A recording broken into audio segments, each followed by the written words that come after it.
Chapter 337. Splitter saw Dean lying on the pile of stones in the cave. It roared in anger and rushed over. Dean was waiting for it. He moved the arrow and aimed at it. Whoosh! The arrow flew out in an instant. Splitter's body was slightly bigger than the previous one. At the moment when the arrow flew out, it suddenly waved its sharp limbs to block in front of its body. Bang! The arrowhead hit its sharp blade, and the arrowhead broke and exploded. The mercury and venom inside mixed together and splashed like gray raindrops, scattering all over its body. Splitter roared in a low voice and suddenly jumped on top of a pile of boulders. Then, it clamped the boulders with its claws and quickly climbed up. Dean put away the bow and arrow and pushed the boulder next to him. Bang! The little Splitter was caught off guard. It was hit by the boulder and fell down. The boulder pressed down on its body. Its sharp limbs struggled to push the boulder away. Dean aimed the arrow and squinted his eyes to observe. Splitter exerted all his strength to push the boulder away from his body. The moment the boulder was pushed away, an arrow shot out and hit the place behind the boulder. It was the second eye at the core of Splitter's body. It had a field of vision of 180 degrees. It could observe the surroundings and the ground. If there were other monsters lurking in the soil waiting for an opportunity to attack, Splitter would be able to react in an instant. Squeak! Splitter screamed in pain. It waved its sharp limbs to sweep left and right to prevent any danger from approaching. At the same time it retreated. At this time another injured Splitter came over. It raised its sharp limbs to protect Splitter as it slowly retreated. It knew how to cover and cooperate. Dean was startled as he saw that they had retreated to the corner. He grabbed the stone and threw it at them. However, this time, the two little Splitters were not attracted to him again. It was obvious that they had been fooled once and had learned their lesson. Dean put away the bow and arrow.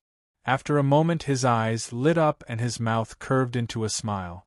He came out of the cave and pulled out some weeds and green vines from the ground. He tied the withered weeds and green vines together. He found some dry and hard wood and returned to Splitter's cave. He had been paying attention to the movements in the cave in case the little Splitter sneaked out again. Fortunately, they seemed to be seriously injured as they didn't make any movement in the cave. Dean threw a stone from far away to test the hole in the cave. He waited for a moment but the Splitter didn't come out. He carefully climbed up the hole and looked inside.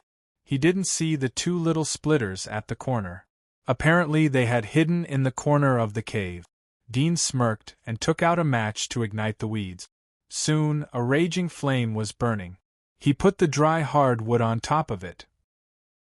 When it was burning, he wiped out the flame, and suddenly there was a burst of smoke. He then covered the weeds with green vines to extinguish the flame, and suddenly it turned into a lot of smoke. He found some leaves that looked like banana leaves and used them as a fan, fanning the thick smoke out of the cave. The thick smoke surged into the cave and floated into it. Under the continuous attack of the smoke, after half an hour, the two little Splitters finally couldn't bear it anymore and slowly crawled out. Their movements were slow and seemed to be weak. Dean smirked and continued to vigorously fan the smoke. At the same time, he used the surrounding stones to fill the entrance of the cave, making the entrance narrower. Hiss! The two little Splitters couldn't make a sound. They made hoarse hissing sounds. It seemed like they were begging and indignant. Dean waited for them to come close, then immediately picked up a big stone and threw it. The two little Splitters were slow. One of them couldn't dodge and was hit by the stone. It fell to the ground.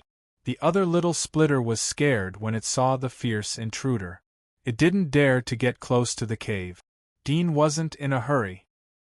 He sat steadily at the entrance and continued to fan the smoke to consume their physical strength. The smoke wasn't just to choke people. After all, there was a big difference between monsters and humans and beasts. Especially monsters that had evolved to a very high level could even be immune to the smoke. However, the real purpose of Dean's smoke wasn't to choke them but to reduce the oxygen in the cave. No matter what kind of monster it was, oxygen was indispensable. Perhaps they could lose oxygen for a long time, but it was impossible to lose oxygen permanently.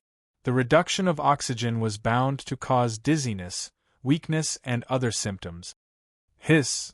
The little splitter that was pressed by the stone struggled to turn over its body. It slowly crawled back.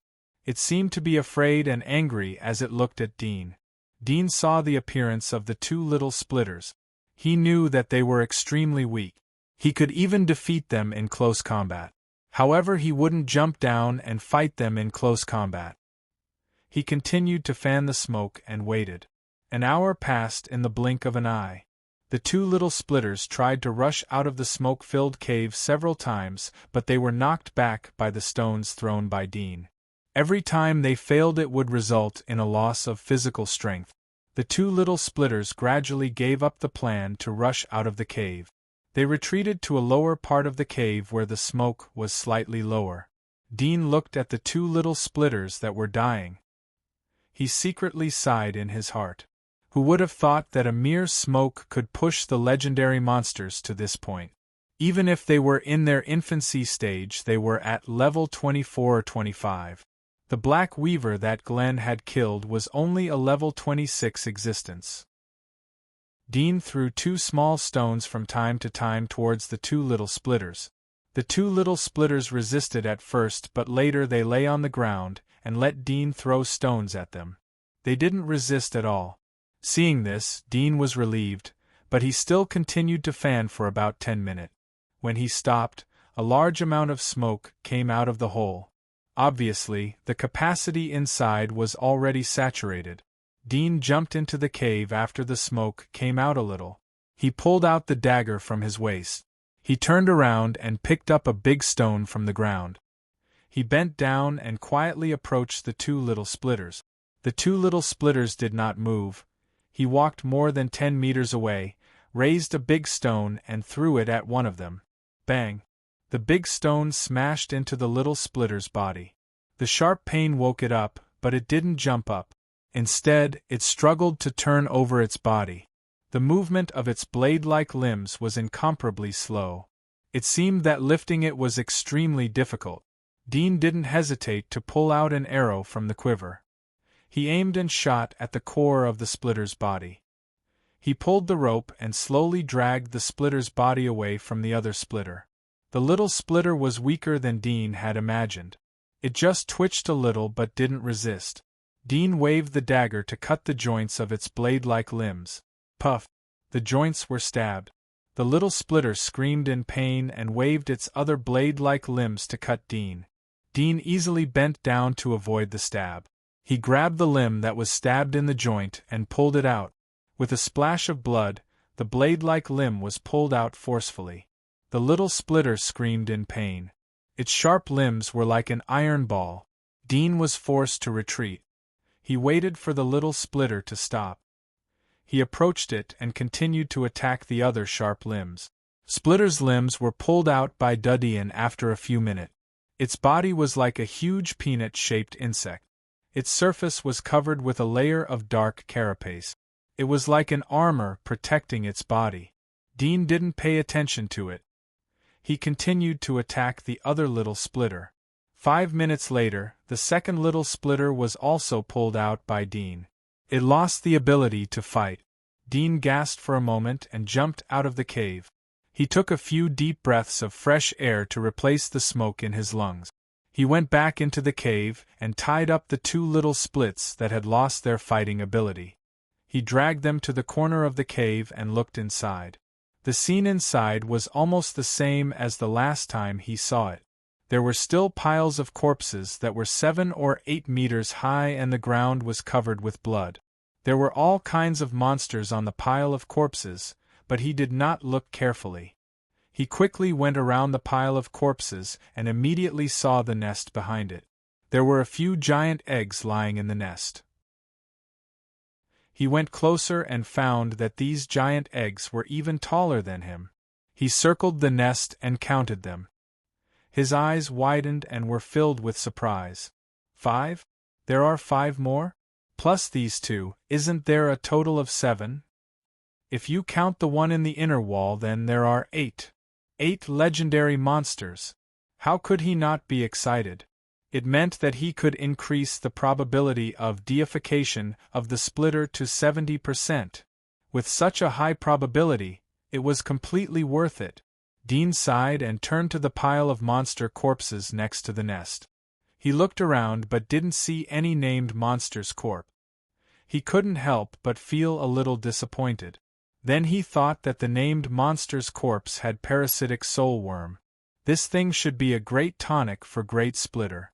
After all, humans relied on parasitic soul worm to improve their magic mark's ability. Most monsters would also need it.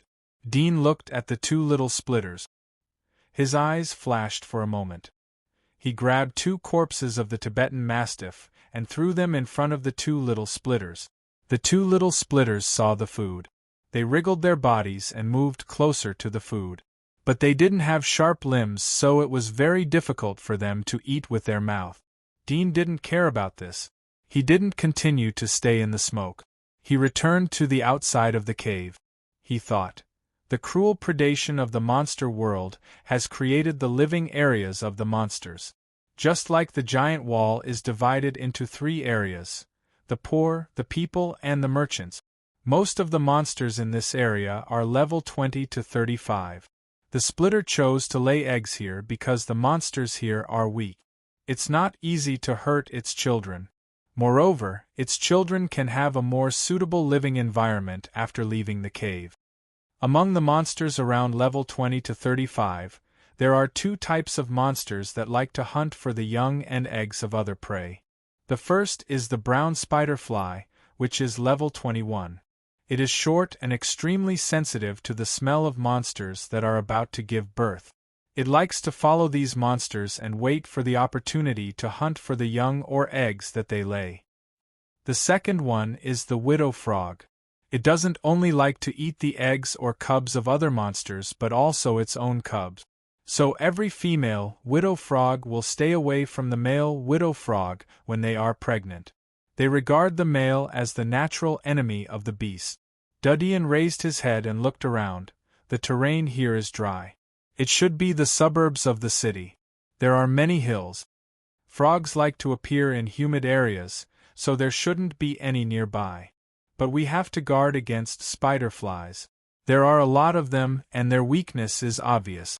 They are afraid of large monsters. They don't dare to attack any large monsters. They are a typical bully. Splitter won't dare to attack even if it's a juvenile. I don't need to set up traps to guard against anything. I just need to be careful of other beasts. Don't be attracted by the smell of blood in the cave. He came to the cave and moved the boulders to block the hole again. He looked around but didn't see any movement. He quickly turned and left. I don't have much time. I have to raise this place as soon as possible. Splitter has been hunting nearby recently, so no monsters dare to come close. But as time goes on, there will inevitably be monsters migrating over and breaking into the forbidden area. Dean thought as he returned. He walked and stopped along the way. He bypassed some strange smells and smoothly returned to the body of Splitter. As soon as he jumped into the subway, he saw a huge sickle walking dead, gnawing on the body of Splitter. His face sank. Previously, not all the Walking Dead in the subway were killed, so there were a lot of them left. This Walking Dead was probably the bravest monster among all the monsters. Even in the face of Splitter, it dared to attack. At the moment, the body of this sickle undead was much bigger than ordinary undead. It was nearly 3 meters tall. The muscles of its whole body were bulging. It was extremely bloated. The clothes that were about to be fibrous burst open. Only a few dirty fibers were left. Fortunately, there were still some pants hanging on its butt. Dean could recognize that it was the undead from the subway. The sickle undead also noticed Dean when Dean was looking at it. It roared and rushed toward Dean. Dean's eyes were cold. He immediately put an arrow and aimed at its forehead. Puff! The arrow suddenly flew. This undead had the same physique as the mutated sickle undead that Dean had encountered before. However, facing the arrow, it didn't have the slightest consciousness to avoid. Puff! The arrow suddenly went into its head, and its huge body crashed to the ground. Dean was slightly startled. He didn't expect it to be so easy to solve. He knew that the undead would not pretend to be dead. He immediately jumped over when it didn't move. He saw that the muscles on its body were bloated and hard. It was like stepping on a stone. The muscles were covered with blood-colored tubes. The luster was bright, as if it was going to burst out of the muscles. Roar! When Dean was observing, another roar came from the other side of Splitter's body. It was another undead that was as huge and bloated as this one. Dean's face changed slightly, and he quickly pulled out the arrow. As soon as his hand touched the quiver, he found that there were not many arrows left in the quiver. He grabbed an arrow, put it on the quiver, quickly aimed, and shot out. Puff! The arrow swept in a straight line and accurately hit the undead's forehead. Chapter 338. Dean frowned and raised his hand to pull out the arrow from the forehead of the bloated undead. This arrow was just an ordinary fine iron arrow. Using mercury-poisoned arrows to hunt undead was a complete waste. Moreover, there were not many mercury-poisoned arrows left in his quiver, so he had to use them sparingly. In this silent subway, the roar of the two bloated undead was extremely loud. When the second bloated undead fell under the arrow, there was another roar. He saw from behind the body of the huge Splitter, two more bloated undead came out. One of the bloated undead was cut off from the chest, leaving only the upper body swollen. Its face was full of bulging flesh and blood. The mouth and eyeballs were squeezed into the flesh, like a balloon filled with air. Dean saw the appearance of the half of the undead. He didn't expect that it would evolve because of the flesh and blood of the Splitter. Was it not the stomach that it used to digest food? Was it other organs? Or any tissue of the whole body? This idea passed quickly in his mind. He raised the arrow in his hand and quickly aimed to shoot. Puff! Puff! Two bloated undead were pierced by the sword and nailed to the ground. Dean saw that these bloated corpses had no intelligence, and his heart was relieved. Although their speed after being bloated was much stronger than the general ordinary corpses, even more than the level 9 scythe corpses, close to the level 15 monsters, but they did not know how to avoid the danger, but became his own live target. Roar! Roar! From the body of the Splitter, the bloated undead climbed out one after another. They roared and rushed to Dean. Dean quickly pulled out the arrow and shot it. After shooting one, he quickly rushed over to pull out the arrow and recycle it. In a blink of an eye, in just 4 or 5 minutes, 14 or 15 undead from the Splitter's body were all shot dead by Dean. 2 arrows were scrapped in the repeated recycling. There were only 4 ordinary arrows and 2 mercury poison arrows left. Dean saw that there were no bloated undead crawling out.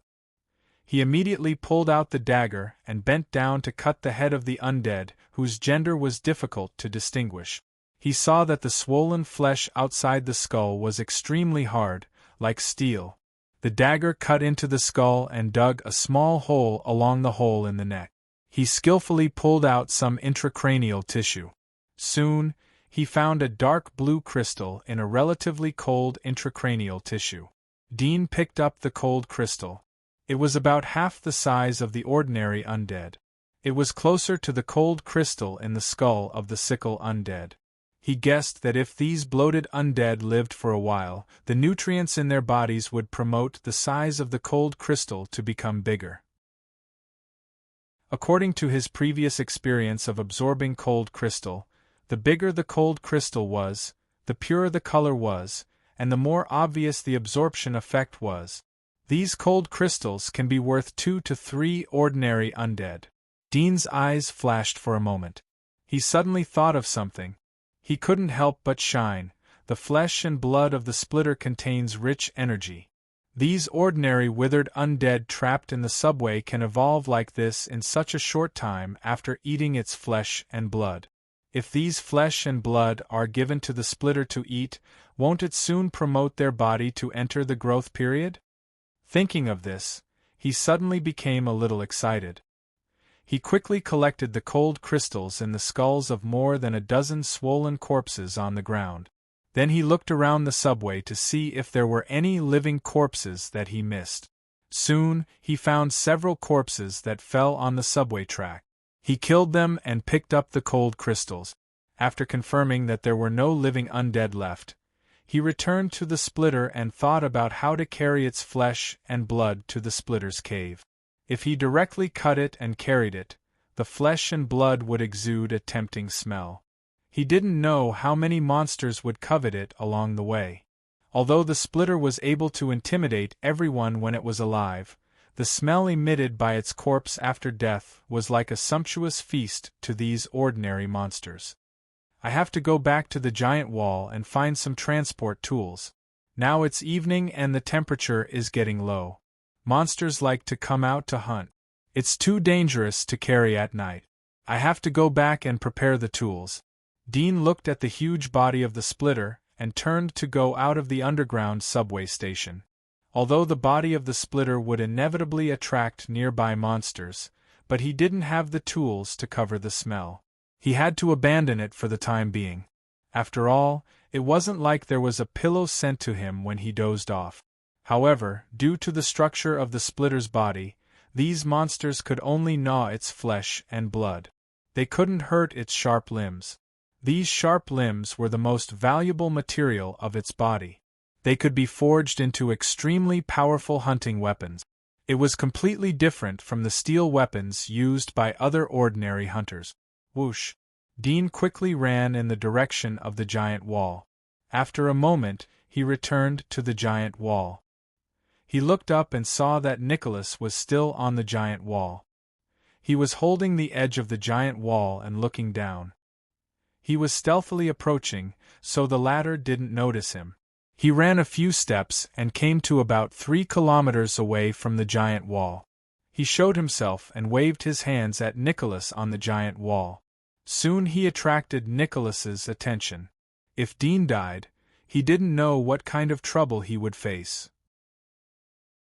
Today, he naturally knew the significance of Dean to him. If Dean died, he wouldn't be able to gain freedom. On the contrary, if Dean died, the magistrate would investigate carefully with Dean's prominent identity. At that time, the blame would be put on his head. He was just a criminal in Thornflower Prison. If he lost Dean, he would have no background to rely on. He would be sent to prison again by the forces that Dean had a good relationship with.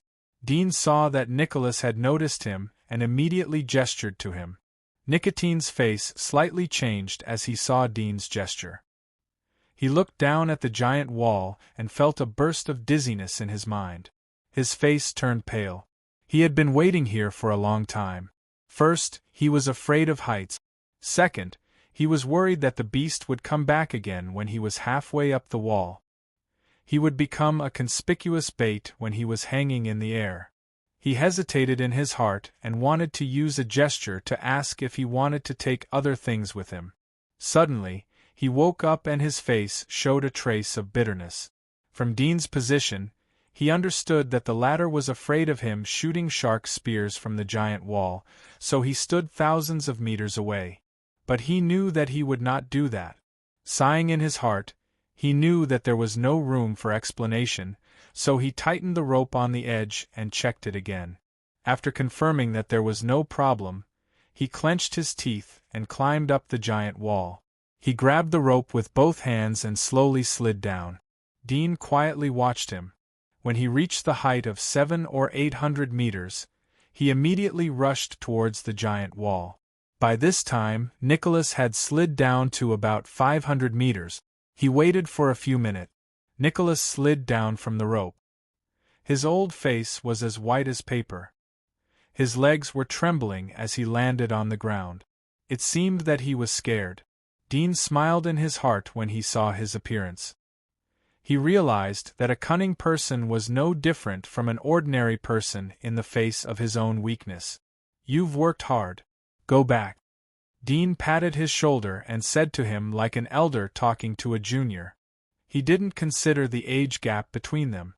He turned around and opened the door on the ground. Nicholas was surprised for a moment. He quickly jumped into the passage. He saw Dean walking in front of him. He couldn't help but ask, "What about the beast?" "It's dead." Dean didn't look back as he said in an understated tone. He felt helpless and depressed in his heart. He had prepared for so long, but in the end the people from the inner wall easily got the fruit. Fortunately, there were some eggs left in the nest, otherwise he would have suffered a big loss and would have made a wedding dress for others. Dead? Nicholas was stunned. He suspected that there was a problem with his ears. Dead? Such a huge and malevolent monster was killed just like that? He stared blankly at the back of the young man in front of him, a little absent-minded. After a while, he came back to his senses. He felt a burst of cold, and his body felt a little cold.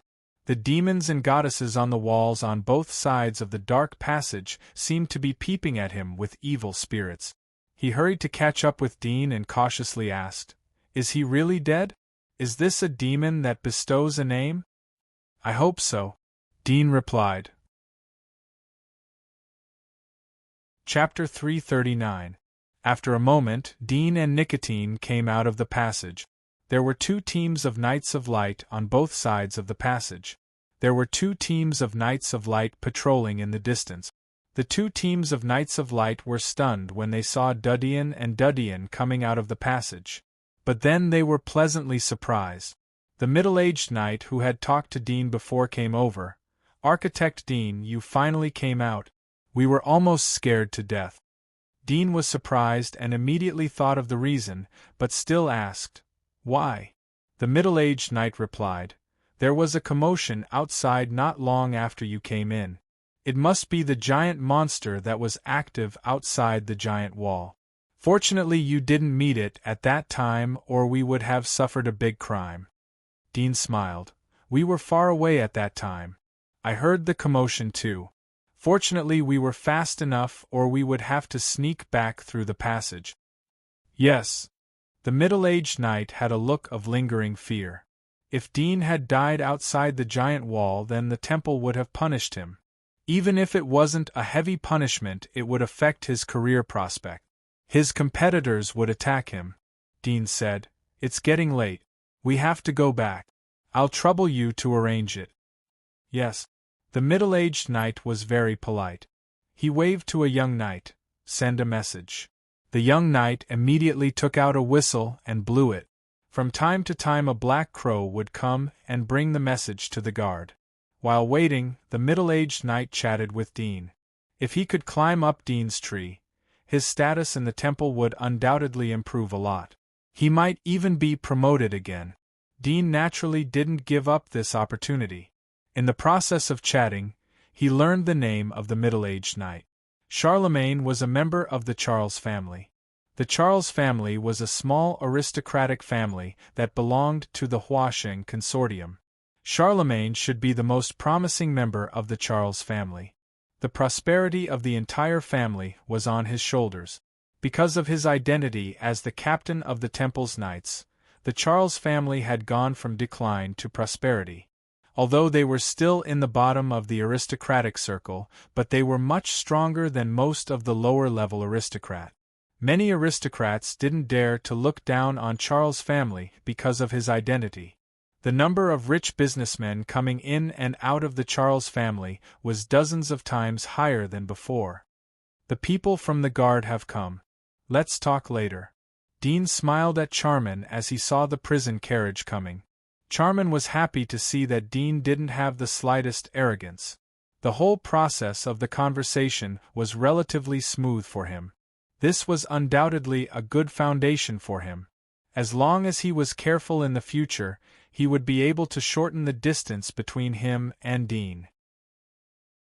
If he could attend some parties with Dean, then people would know that he had some relationship with Dean. His future would be more smooth and brilliant. "Well, Architect Dean, do you need me to accompany you?" Charman asked in an affectionate manner. Dean smiled as he knew that the other party was a bit impatient. But he wouldn't let the relationship between them get too close. At present the other party would get the benefits if the relationship between them was too close. So he had to create some difficulties for the other party so that they would know how to cherish and revere each other. He said, "You have to stay here. I'm sorry if I delay your work." Charlemagne replied, "There won't be a big problem as long as they are on duty here. After all, this is a radiation zone. There are mutated beasts here. If you are disturbed, it will be a huge loss for the entire Temple of Elements and the people inside the giant wall." Dean shook his head.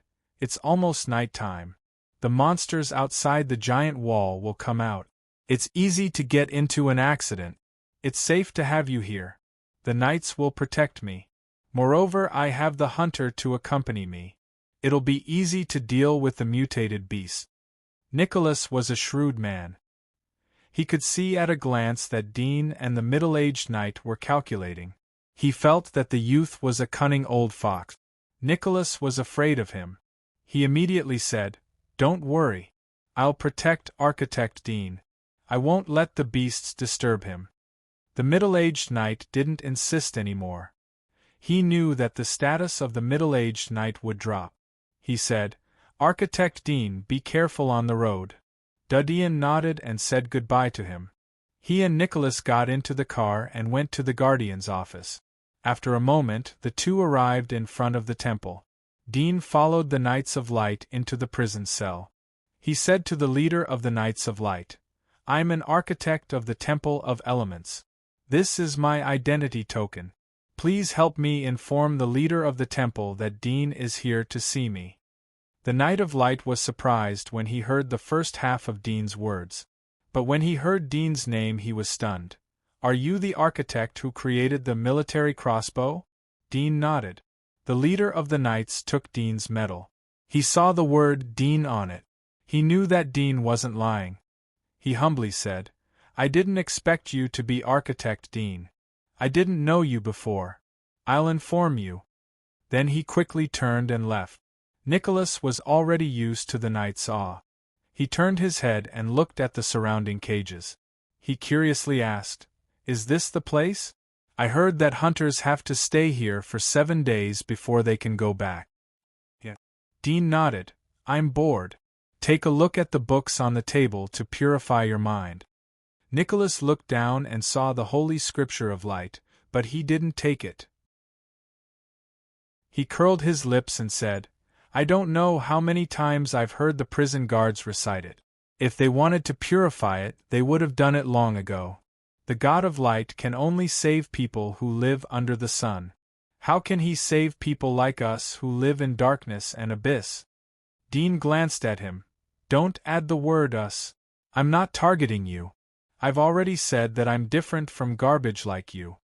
Nicotine smiled as he heard Dean's blunt words. "You are an architect. Naturally you are different from ordinary people like us." Dean chuckled. He didn't explain anything as he sat on the bed and waited. After a moment, the leader of the knights pushed open the door of the underground cell.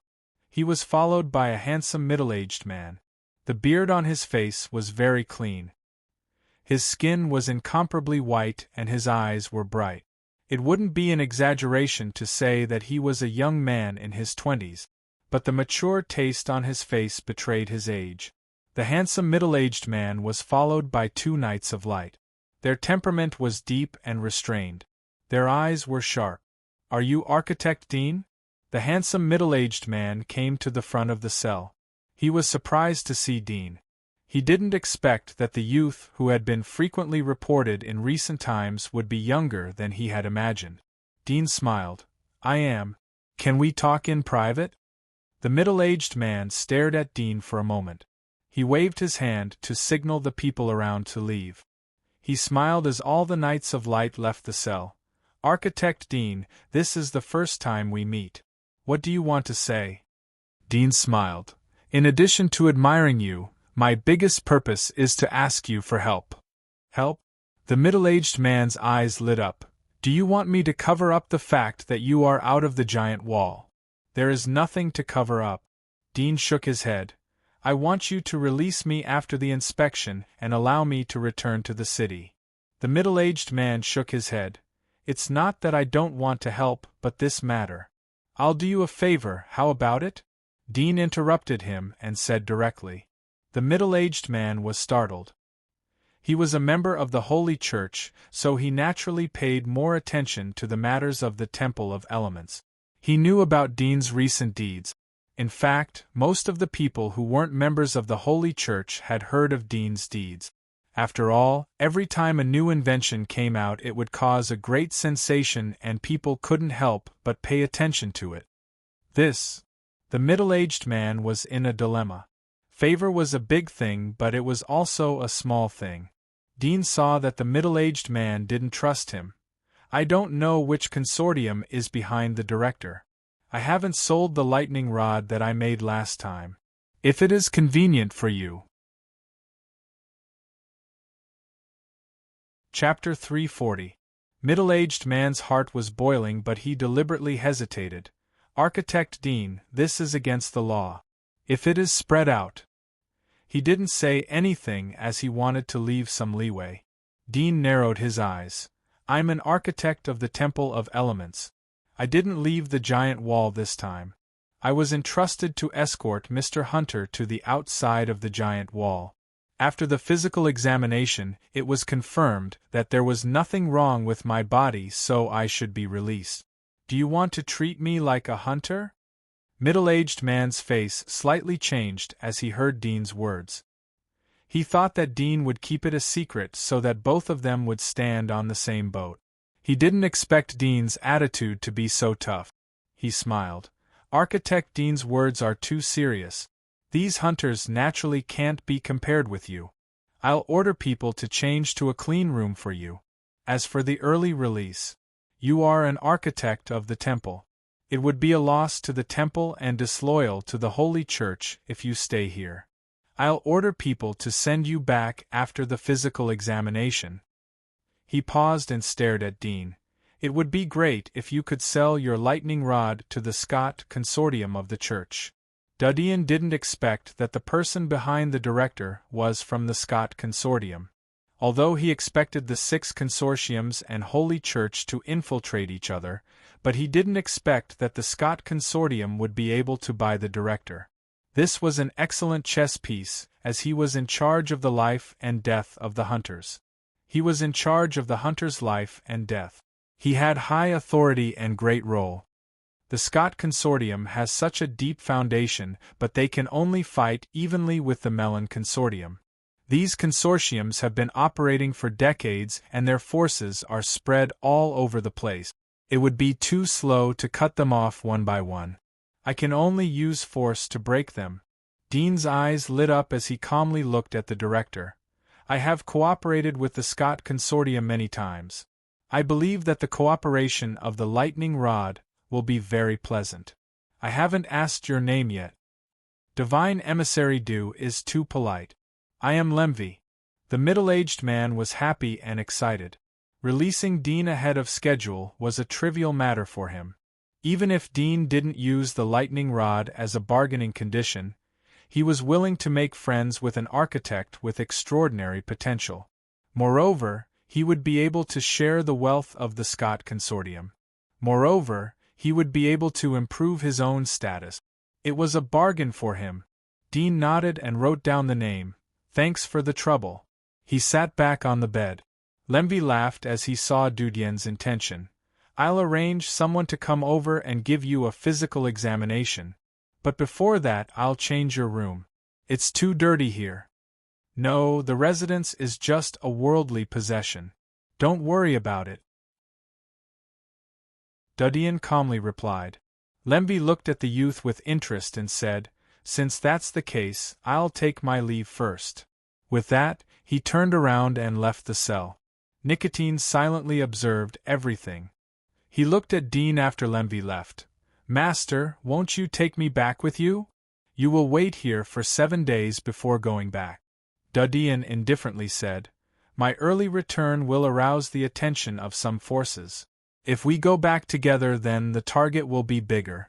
In addition, I'll come back right after I go back.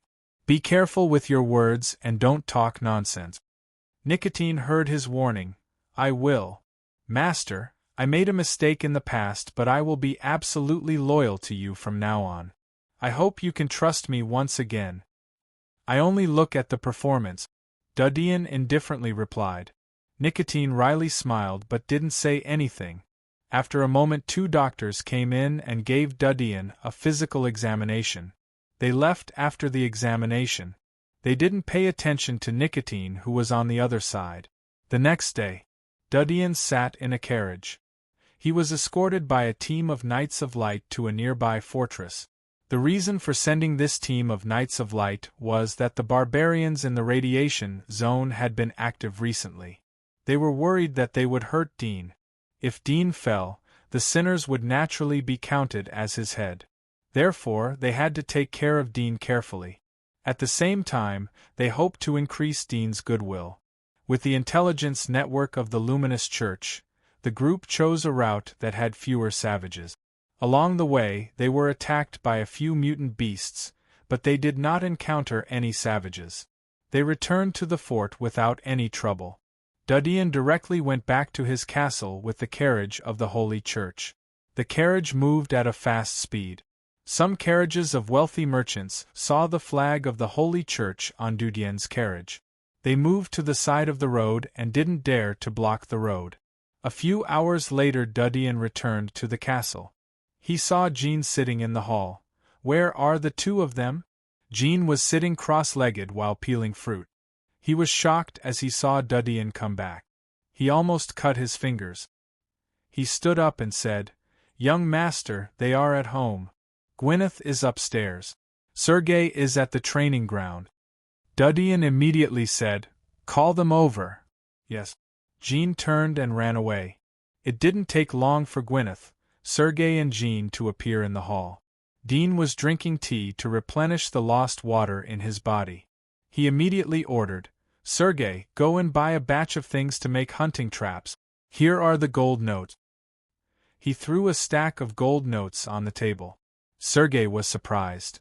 "Are you going outside the giant wall again? Didn't you just come back? Why are you talking so much nonsense?" Dudian squinted at him. Sergei went forward to pick up the gold notes and left the hall. Dudian looked at Gwyneth. "Go and buy some weapons for you and my arrows. Also buy some ropes for hauling." Gwyneth nodded and took the gold note. She silently left the castle. Dudian looked at Jean. "Go and hire." "Forget it. Go and buy a carriage and prepare to haul things." Old Jean was slightly startled, but he still nodded in agreement. Dudian turned to Crone after the 3 left. "We will go outside the giant wall again. You will take care of the house. Cut out any news in the next 2 days and give it to me when I come back." "Yes, master." Crone nodded respectfully. After entering the castle, he learned the attitude of Gwyneth and the others. He didn't dare to overstep his boundaries. He felt a familiar and strange feeling from Dean. He grew up in the same orphanage as Dean. The distance between them seemed to be getting bigger and bigger as Dean's identity got bigger and bigger. Crone didn't dare to treat Dean casually. Moreover, Dean was talking with Sergei, Jean and others in the castle. They specifically talked about Dean's trip to the outside of the giant wall. In the past he had some yearning for the outside of the giant wall, but after listening to Sergei and Jean, he knew how dangerous it was to go to the outside of the giant wall. At the same time he understood that this companion of his, who grew up in the same orphanage, was able to achieve the achievements he had today because of countless life and death experiences. This made him have an indescribable complex mood. "Another cup." Dudian handed him the cup. Crone took it and immediately filled it up. Dudian's fingers gently tapped on the table as he looked at the distant view outside the castle. A few hours later, Jean was the first to come back. He drove a carriage and stopped by the Tiza River outside the castle. Dudian saw Jean jump down from the carriage. "No coachman?" Chapter 341. Smart. Dudian smiled and praised. Old Jean was overjoyed and smiled humbly. "I learned it from young master. I don't know how to flatter." Dudian smiled. Jin's face turned red as he scratched his head. After a moment, Sergei and Gwyneth came back with a team of carriages loaded with a lot of goods. Master, we have bought everything. This is extra money. Sergei came over and handed a stack of gold and silver bills to Dudian. Dudian nodded but didn't take it. Crone, who was standing behind him, understood what Sergei meant. He came forward and put away the money. Get ready to load the goods. Dudian ordered. Okay. Sergei nodded and turned to the workers of the Chamber of Commerce who came with the convoy. Mel family. Castle. Office on the first floor of the building. Sarah Mel was sitting in the spacious office. She was quietly listening to the report of a handsome youth in front of her. She nodded after he finished. He didn't leave the giant wall. Is he really ready to give up his identity as a hunter? By the way, didn't you investigate the driver of the beast carriage that transported him there? He should know something, right? The youth bowed his head. The coachman was attacked by a mutant beast on the way back. The patrolling Knights of Light were aware of it. His body was bitten by the beast. The rescue was ineffective and he died. Sarah Mel was startled. Attacked by a mutant beast? Didn't he have a Knight of Light escort him back? The youth shook his head. No. Stupid. There was a trace of anger in Sarah Mel's eyes. She suddenly thought of something. Are you sure that he was attacked by a mutant beast? It wasn't man-made? I'm sure. The youth bowed. I have sent people to check his body. There are no human scars on his body. All of them were claw marks and teeth marks of mutant beast. Sarah's eyebrows wrinkled, her eyes were cold. Stupid civilians, death is not enough. Scott Consortium. Council Hall of the Consortium headquarters. Chastov looked around at the crowd. I have good news to tell you.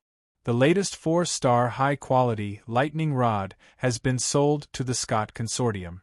In addition to sharing this good news, I also want to inform you that the consortium's funds will be transferred to the production of the lightning rod. We don't know the cost, but it won't be small. Currently the consortium is short of funds, so we will be recruiting wealthy businessmen to join us in the production of the lightning rod. We need to make the lightning rod as soon as possible before the rainy season. We have enough goods so that we can use the lightning rod during the next rainy season to earn enough funds for the mining project. The consortium members on both sides of the long table looked at each other. Some were pleasantly surprised, some were skeptical, and some were worried.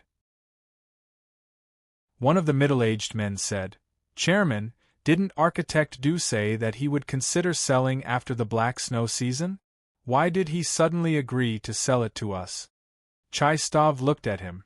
Speaking of this, I have to thank Rosie. She went to Architect Dean's castle many times and used her excellent diplomatic skills to negotiate this matter. Everyone couldn't help but look at Rosie, who was sitting at the other end of the long table. She had a smile on her face and a calm expression. Miss Rosie is really a good negotiator. She is indeed a talented woman who has studied in the magistrate. Congratulations! In front of the castle. Dean called Sergei, Gwyneth and Jean to get on the carriage. Before leaving, Dean thought of something and looked at Crone. If the Scott Consortium comes to talk to me about the invention, then tell them to wait for me to come back and we will discuss the details. Tell them to prepare the gifts. Crone was startled. Yes, master. Dudian nodded and sat on the head of the mammoth. He looked at Jean, who was holding the rope. Let's go. Old Jean nodded and drove the mammoth carriage to the special road for beast carriages, heading towards the fort. They arrived in front of the fortress after a few hours. Dudian showed his architect's medal and smoothly entered the radiation zone. They walked for 2 hours before they reached the giant wall passage. Gwyneth and Sergei killed many mutant beasts along the way but didn't meet any barbarians. Dean untied the rope ladder that was wrapped around the mammoth's forehead. He climbed down the ladder and looked at Charlemagne. It's your duty today. Thank you for your hard work. Charlemagne was surprised as he looked at Dudian. He didn't expect Dudian to be so powerful. Dudian had gone to the Guardian Institute yesterday, and now, he was able to bring people out again. Obviously, he had left the Guardian Institute. Charlemagne's attitude became more polite. "You are too polite. We are here to serve the residents of the giant wall. It's what I should do." Dudyan nodded and pointed to Sergei and the others. "They are hunters of our consortium. They are here to build a stronghold outside the giant wall. These are the materials." Charlemagne glanced at Sergei and the others. "It's a small matter." He turned and waved his hand to signal the Knights of Light to open the passage. Dudyan waved to Sergei and the others to move the materials. Sergei, Gwyneth and Jean put away the surprise on their faces as they turned around to move the materials. Jean was the one who was shocked the most. He was a Knight of Light, so he knew the purity and nobility of the Knights of Light. He didn't expect the captain of the Knights of Light to be so polite and respectful to Dean. He was shocked by Dean's means, but he was disappointed and lost. The captain of the Knights of Light had a higher rank than him. In his mind, when he was a Knight of Light, such a person was a noble and holy person who lived purely to serve the God of Light. He didn't expect that the captain of the Knights of Light would reveal the secular face of an official.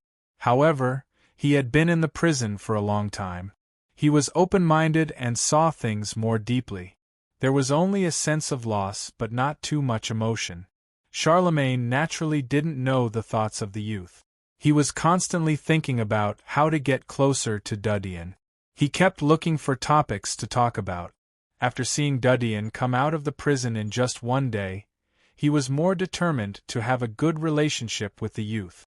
After a moment, everything was moved in. Dudyan ended the conversation with Charlemagne and looked at Jean. "You go back and be responsible for the support. I'll inform you to move the materials if there is a shortage." Jean was relieved. Last time he saw Scar being taken away by the monster. He was full of fear and dread of the world outside the giant wall. He knew that with his little strength, he would be able to live in the goddess's favor. Once the goddess forgot about him, he would fall into hell. Jean was relieved for a moment. He had seen Scar being taken away by the monster. "Yes, master." Dudyan looked back at Charlemagne. "Mr. Cha, can you send someone to prove that he didn't come out of the giant wall?" "No problem, I'll take care of it," Charlemagne replied. Dudyan nodded and entered the passage. "Architect Dean, be careful," Charlemagne said in a loud voice. Chapter 342. Dudyan called Sergei and Gwyneth to bring their weapons and some lighter materials. Sergei was in front of them. If they encountered monsters that Dean couldn't smell, then Sergei's steel dragon, magic marks would be able to save their lives. The three of them came to a place not far from the body of Splitter. Dean gently sniffed and smelled 2 or 3 strange smells gathered around the body of Splitter. His eyes slightly moved as he made a hostile gesture to Sergei. Sergei's heart turned cold. He bent down and held his lance as he slowly moved forward. Although Sergei was sloppy in the giant wall, but he was a different person after he came out of the giant wall. He was silent and vigilant. He noticed the huge scratches on the giant wall and occasionally saw huge traces of destruction along the way.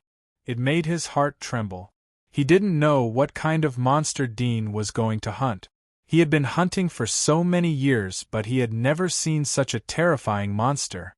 Dean looked down from the hole and saw that there were 3 cheetah-like monsters on the huge body of Splitter. They were nearly 2 meters tall and had ferocious fangs. The patterns on their fur were like eyeballs. They were like peacock feathers, which had a deterrent effect on the enemy. The front of their limbs were mutated with protruding bone spurs. They looked like hooked daggers attached to the claws. 100-eyed monster, level 21. Dean's eyes slightly sank as he glanced around. He noticed that there were more corpses of other monsters on the ground. There were jungle lizards, unknown pythons and small insect-like monsters. All of them were dead. He looked at Sergei and Gwyneth. Both of their faces were full of horror. Gwyneth's cheeks were full of shock. In her impression, most of the monsters were the size of the magic claw crocodile. They were considered as high-end monsters. However, the monster in front of her was like a prehistoric monster. It was hard to imagine the scene of a human fighting against it. The most shocking thing was that the monster was dead. The weapon that was stuck in its body was the shark spear that she had personally participated in smelting. Compared to Gwyneth's shock, Sergei was a bit confused. Although the light inside was dim, it didn't prevent him from seeing the appearance of the giant monster. He was shocked when he first saw the huge shadow, but he quickly found out that the giant monster was one of the 8 legendary monsters in the Pyramid of Monsters, Splitter. The scratches on the giant wall were obviously caused by this splitter, but it was dead. A legendary monster died here. From the faint smell of decay, Sergei could conclude that the time of death was not more than 2 days ago. 2 days ago was the day when Dean went out to hunt. The shark spear on the body was enough to prove this point. His heart was beating wildly. He turned to look at Dean, who was next to him. He was both excited and nervous. Its magic marks should not have been. Dean didn't answer him but looked at the two of them. There are 3 monsters down there. 1 for each of us. Is there any problem? Sergei and Gwyneth looked at the calm and deep eyes of the teenager. They felt a burst of chill in their hearts. Their attitude towards Dean quietly changed. Sergei responded, "I can barely do it. If I remove the nails on my body, then I can fight 3 monsters by myself." "I'll get the nails for you when we get back," Dean said. Sergei and Gwyneth's heart jumped. They looked at each other. They could see the surprise in each other's eyes. Dean had forbidden them to pull out the nails in order to suppress them. Now he was willing to help them remove the nails. Obviously, it was not because of their loyalty, but because he wasn't afraid that they would regain their strength. Sergei understood what Dean was relying on. His heart was filled with both fear and curiosity. He had only heard about the legendary magic marks in the rumors. He had never seen it before. Was it really as terrifying as the rumors said? While the two of them were thinking, Dean had already pulled out an arrow and aimed at the nearest 100-eyed hellhound. The moment it bit a piece of flesh, he suddenly released the arrow, and with a whoosh the sharp arrow flew out. The dog reacted very fast. When it heard the sound of the arrow, its body suddenly turned sideways and jumped to dodge, but its speed was still too slow. Dean's physique was almost the same as an ordinary senior hunter. At this moment, the distance between them was less than 200 meters. The bowstring was pulled and the arrow's speed reached its peak. When the dog suddenly reacted, it was already a step too late. Puff! The arrow hit its ribs. The 100-eyed monster groaned and fell to the ground. It quickly stood up and glanced around despite the pain in its ribs. Dean had already shot the second arrow when it noticed him. 100-eyed hound saw Dean and the others on the hole, and the arrow flew over, enlarging in its pupils. Its body hurriedly jumped to the left to evade, narrowly escaping the arrow. Dean wrinkled his eyebrows as he saw the sensitive response of the hound. He thought of the catalytic effect of the flesh and blood of the Ripper. The speed of the hound was by no means normal. The color of its fur was red. It was almost the same as a level 25 monster. It was almost impossible for Sergei and Gwyneth to deal with it alone in their current state. "I'll leave the other 2 to you. Sergei, you'd better cooperate with Gwyneth. You can't kill it alone," Dean said indifferently as he put the 3rd arrow on the string. At this time, the other 200-eyed hellhounds also stopped eating when their companion was attacked. They turned their heads and rushed toward Dean and the others who were above the hole. There was a trace of arrogance on Sergei's face as he heard Dean's words. He was about to refuse, but he saw that the speed of the 2 hounds was extraordinary. He immediately retreated and pulled out his spear. He was ready for battle. Dean quickly retreated. He left the 200-eyed monsters to Gwyneth and Sergei to deal with. He retreated behind Sergei and waited for the injured one to climb up. Gwyneth shouted and waved her sword to meet the hounds. Although her joints were pierced by steel nails, her movements were still coherent and fast. She waved her sword in a circle, and Sergei used his lance to defend. Both of them attacked and defended, forcing the hounds to be unable to get close to them. It must be known that Gwyneth used to be a senior punisher. She had killed a senior hunter. She lacked experience in fighting monsters. Once she had enough experience, she could even deal with a level 30 monster. Dean narrowed his eyes as he saw that the two of them were evenly matched with the 100-eyed monster. He waited for the injured monster to climb up and then immediately shot at it. The 100-eyed monster didn't have enough time to react. Its claws were pierced by the arrow. It screamed in pain and almost fell down. Dean knocked an arrow and shot at the hound. Otherwise, they may not be able to kill the mutated hound after a long time. 5 or 6 minutes later, the 300-eyed monsters were beheaded and fell to the ground. Sergei and Gwyneth were exhausted. They were gasping for breath. Blood was oozing out of their bodies. If it wasn't for Dean's help, they would have died. Whoosh! Dean jumped into the hole and came in front of Splitter. He was too lazy to deal with the corpses of the 300-eyed monsters. They were nothing compared to Splitter. "Come down and get ready to move," Dean said to both of them. Sergei and Gwyneth didn't rest and immediately jumped down. Chapter 343. "What about you?" Sergei asked. Dudian indifferently said, "You just need to do your own thing. I will let you know what you need to know." Sergei was speechless. He didn't ask any more questions. Dudian cut the flesh and blood of Splitter and put them into a folded bag. The bag was specially prepared by him. It had 2 layers inside. One layer was plastic bag and the other layer was cotton thread. It was a relatively advanced wilderness bag. It could cover up the smell of the bag for a long time. Dudian picked up the folded bag and went out of the subway. He told Sergei to take good care of the place. Then he went into the ruins of the grass and quickly left. After 7 or 8 miles he stopped and sniffed. He saw that Gwyneth and Sergei weren't following him, so he continued his journey. More than half an hour later, Dudian came to the cave of Splitter. The cave was still sealed and maintained the previous appearance. Splitter had hunted all the nearby territories. For the time being, no monsters had come close to it. It was relatively safe. He gently moved the boulder and opened a gap. He sniffed the smell inside. He smelled the smell of a small Splitter. It was the same smell as the one he had smelled for the first time. It was the smell of a hatched Splitter. He moved the boulder according to the previous hunting method and revealed a gap. At the same time, he sensed the movement of the newborn Splitter.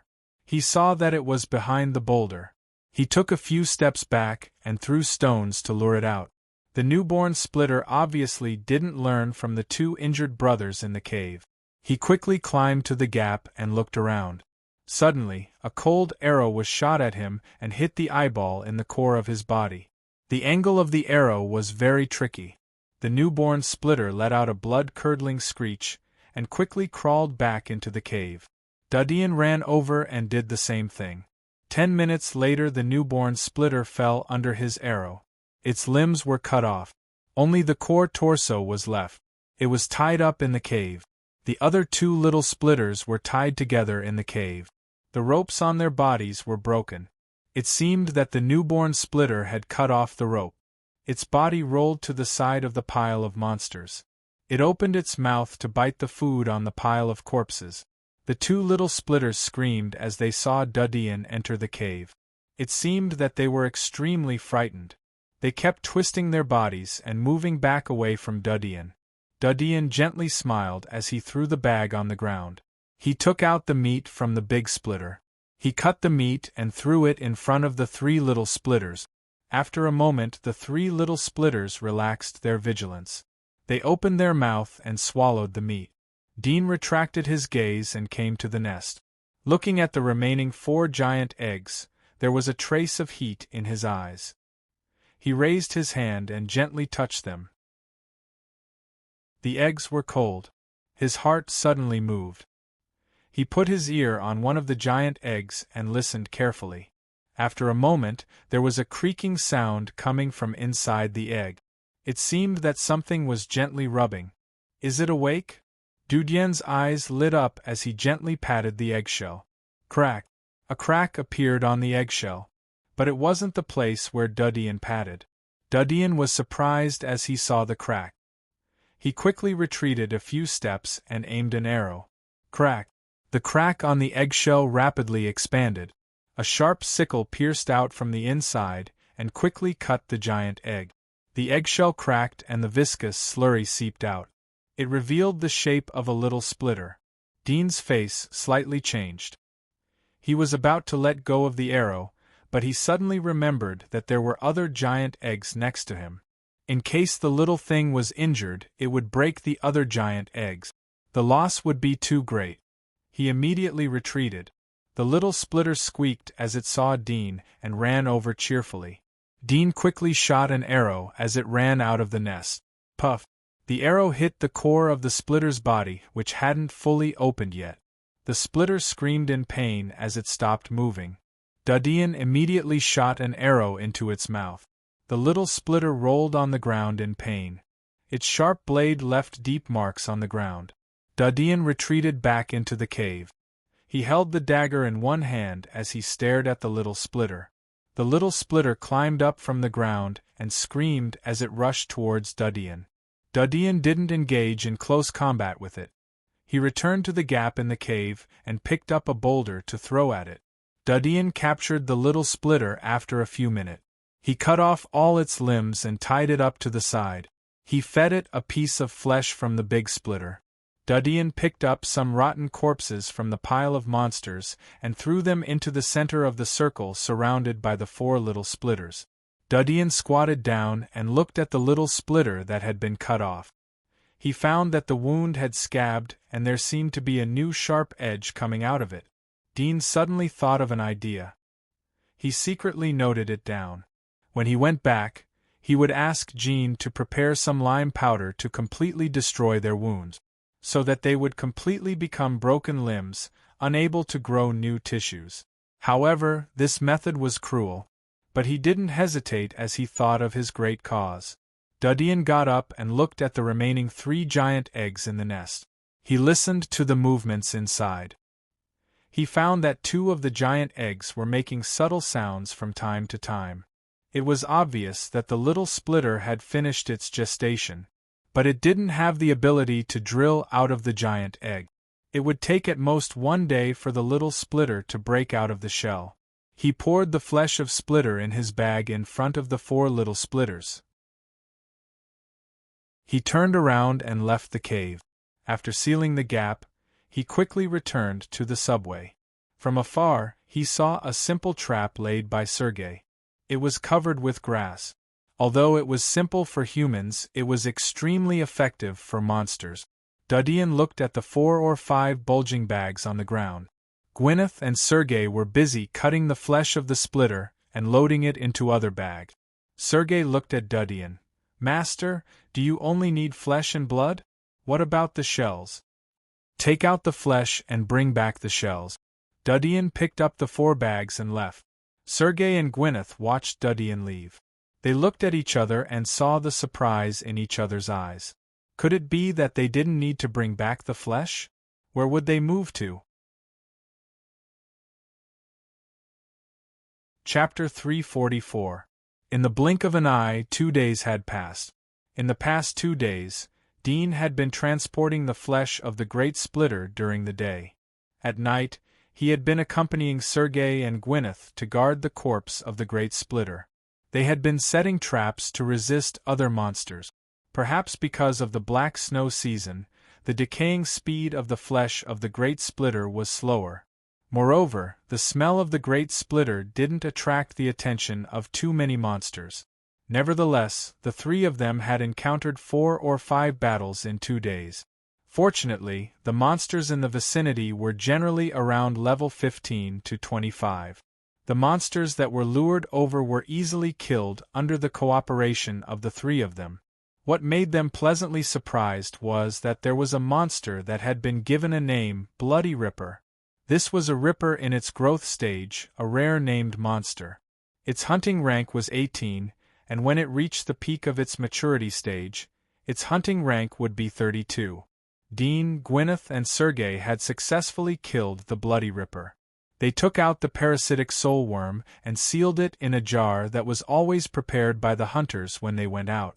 About 7 or 8 tons of flesh had been cut out of the great splitter in 2 days. All the flesh and blood inside the sharp limbs had been peeled out to prevent the carapace of the sharp limbs from decaying. The flesh and blood had been transported to the great splitter's cave by Dean. 2 of the remaining 3 giant eggs had hatched. The little splitter had been injured by Dean as soon as it came out. Dean had used the poison inside the arrow to paralyze the little splitter. Then he had cut off the little splitter's sharp limbs so that the little splitter would lose its fighting ability and become a naked worm. The famous legendary monsters had been turned into 6 naked worms by Dean. They were fed the flesh and blood of the great splitter. The 6 little splitters would eat the flesh and blood of the great splitter when they were hungry. Their appetite had become stronger as they were injured. Each of them would eat 400 to 500 pounds of the great splitter's flesh and blood every day. The growth of the 6 little splitters was extremely obvious after they were fed the great splitter's flesh and blood. In just a few hours they would change their appearance. The growth speed was extremely amazing. In just 2 days they had grown from 3 meters long to 6 meters long. Dean estimated that it would take another 4 or 5 days for them to grow to 11 or 12 meters in length. At that time, they would enter the growth stage and reach the hunting level of 40. However, compared to the other level, 40 monsters, these 6 little splitters were obviously too weak. Their combat ability was greatly weakened. Moreover, with such rich nutrition, they had completely lost the experience of sharpening their blades every day. Not only did they lose their blade-like limbs for combat, but they also lost the ability to fight. Even if they regrown their blade-like limbs, they would need to slowly learn and adapt to it. Only then would they be able to gradually regain the majesty of a legendary monster. The barbarians that had gathered in the Red Maple Mountains were getting stronger and stronger. Finally, they couldn't stand it anymore. They raised their army and pressed against the Guardian Wall, outside the commercial district. The barbarians that had gathered in the Red Maple Mountains were getting bigger and bigger. Finally, they couldn't stand it anymore. They raised their army and pressed against the Guardian Wall, outside the commercial district. It was a majestic wall. It was first built after the humans' victory in the Battle of God.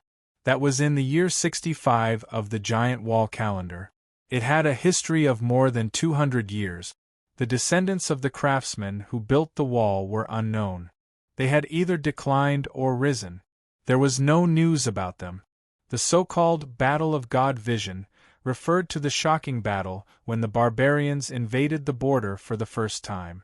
It had been a long time, and the records of this battle were hard to find even in the libraries of famous academies.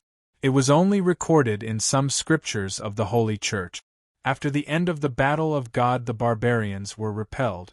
The barbarians imitated the giant wall and built the Guardian Wall to protect the future generations. In the past 200 years the barbarians had repeatedly invaded the border, but it was difficult for them to advance.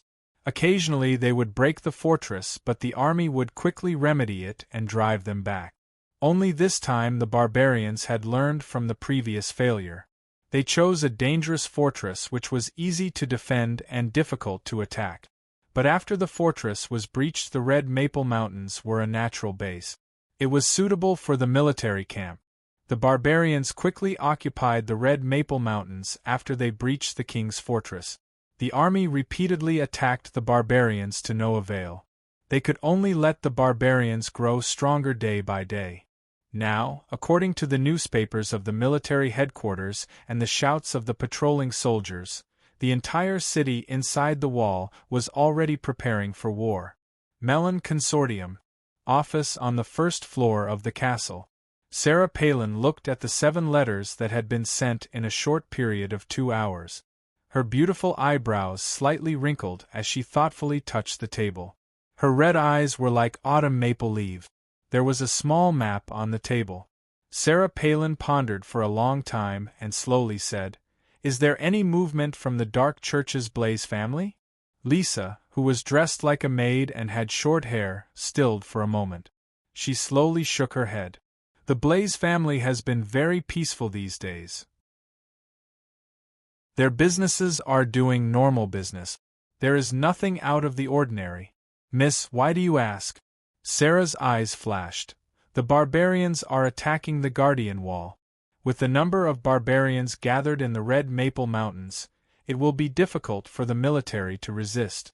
Once the barbarians break through the gap and rush into the commercial district, the consequences and losses are not something that the army is willing to face.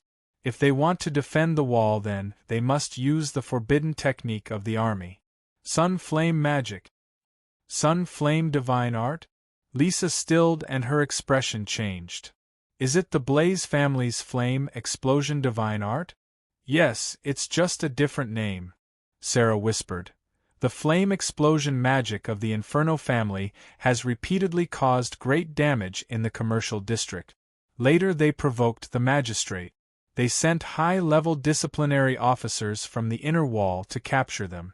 The momentum of the flame explosion magic was suppressed.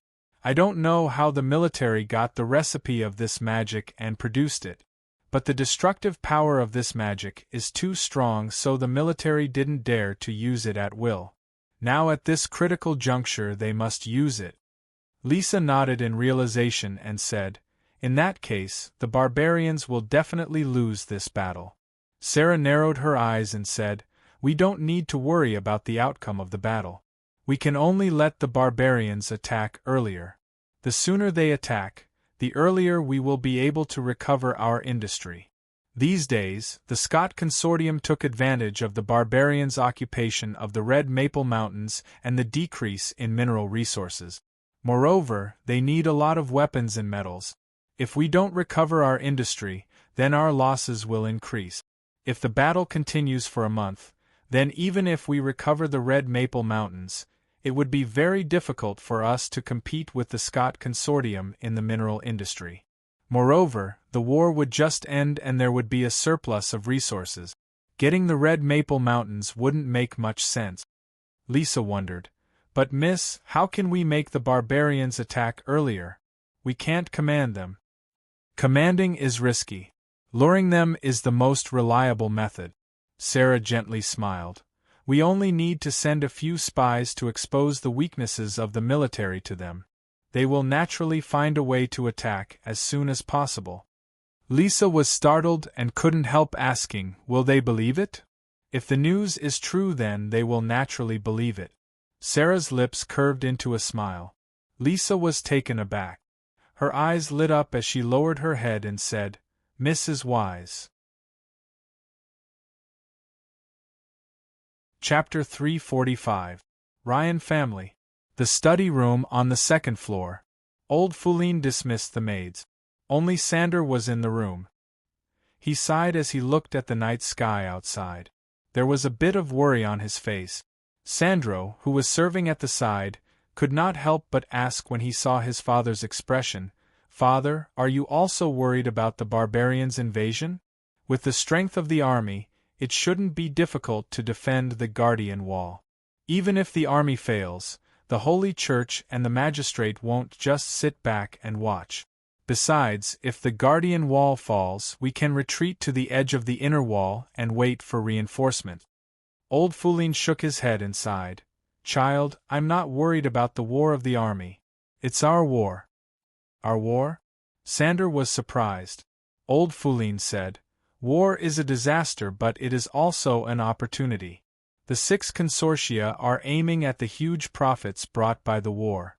Look at the mineral industry in the market. The price has soared. Unfortunately, they have earned wealth but lost their reputation. Look at the Holy Church and the magistrate. The Holy Church has built prayer platforms in the square. They will pray to God when the war starts. If there is a God, then why didn't he destroy the barbarians? I don't know how much wealth will be donated to the Holy Church by the civilians. As for the evil dark church that gathers potioneers and alchemists, it is very likely that they will push the direction of the war. All the forces are using the hands of the savages to fish for what they need. Only we won't be able to fish for any benefits in such a war. Instead, we will be targeted by other forces and will be taken advantage of by them to destroy. Sanders' face slightly changed. Are you talking about the Melon Consortium? Old Foulin sighed. It's hard to avoid disasters, but it's hard to refuse blessings. I hope that the Scott Consortium will draw the attention of the Melon Consortium. Otherwise, in this chaotic period of war, we will become their food. Sander was surprised. Father, aren't your words too negative and pessimistic? We have Dean behind us. The Melon Consortium has been trying to deal with us, but to no avail. The authority of the Holy Church and the Temple of Elements shouldn't be provoked. They shouldn't dare to provoke our anger at this time. Old Foulin smiled. But the problem is that Dean is outside the giant wall.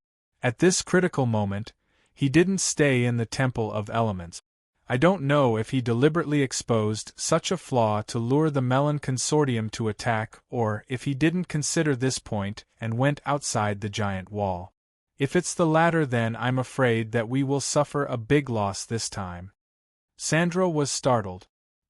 He thought for a moment and said, Father, since the situation is so urgent, should I immediately send someone to call him back? He is outside the giant wall. So how can we call him back? We haven't built a stronghold yet, so it's impossible for us to contact him. We can only wait for him to take the initiative to contact us. Old Foulin sighed. But he often hunts outside the giant wall for 2 or 3 days or even 1 or 2 weeks. I'm afraid that by the time he comes back, his foundation will have been uprooted and he will become a prisoner again. Sandro was shocked. Only now did he realize the seriousness of the matter. He couldn't help but say, Father, isn't this too exaggerated? He is an architect of the Temple of Elements. How can he become a prisoner again? Can the Melon Consortium intervene in the Temple of Elements? Old Foulin bitterly said, Our Ryan family doesn't have many opportunities for you to gain experience. You will understand in the future. Maybe after this incident, you will understand that there are many ways to achieve your goals. But those ways are hidden too deep. Most people can't see them. Even if some people see them, they are too proud of their identity and don't want to go. You have to know that going outside the giant wall is tantamount to death. Sander was shocked. Although Old Foulin didn't say it clearly, but the last sentence made him understand his father's worries. He couldn't help but ask, Father, do we have to sit still and wait for death? I have sent someone to inform him. He will get the news when he contacts the giant wall. Old Foulin sighed. The rest is up to fate. Perhaps our Ryan family is doomed to be unable to make a comeback. But it's a pity for this boy. If we give him 5 years, then he will be at the top of the outer wall. Even Rudolph of the Bourong family and Chai of the Scott Consortium won't be able to compare with him. Sander was silent for a moment. If he can't get through this crisis, then it won't be a pity even if he dies.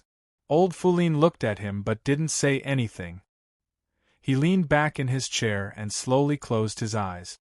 The next day, Old Foulin had just finished his breakfast with the younger generation of the family. He hadn't had time to leave when he heard the butler announce that someone had arrived. He was surprised, but he sat firmly in his chair and ordered the butler to bring the person in. However, the butler didn't turn around to lead the way as the person broke the door.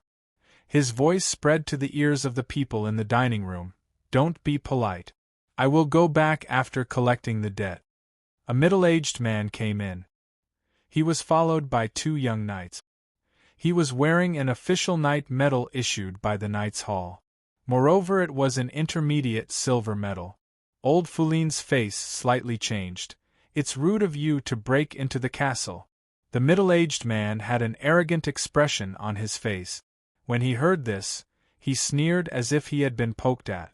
The corners of his mouth curled into a disdainful smile as he said, "Rude? Old Fourline, your family owes us 428,600 gold coins. Isn't it rude?" Old Fourline was startled. Sander, Jake, and the other children on both sides of the table were stunned. They suspected that there was a problem with their ears. Old Fourline's face sank. "What nonsense are you talking about? When did our Ryan family owe you money?" "Humph."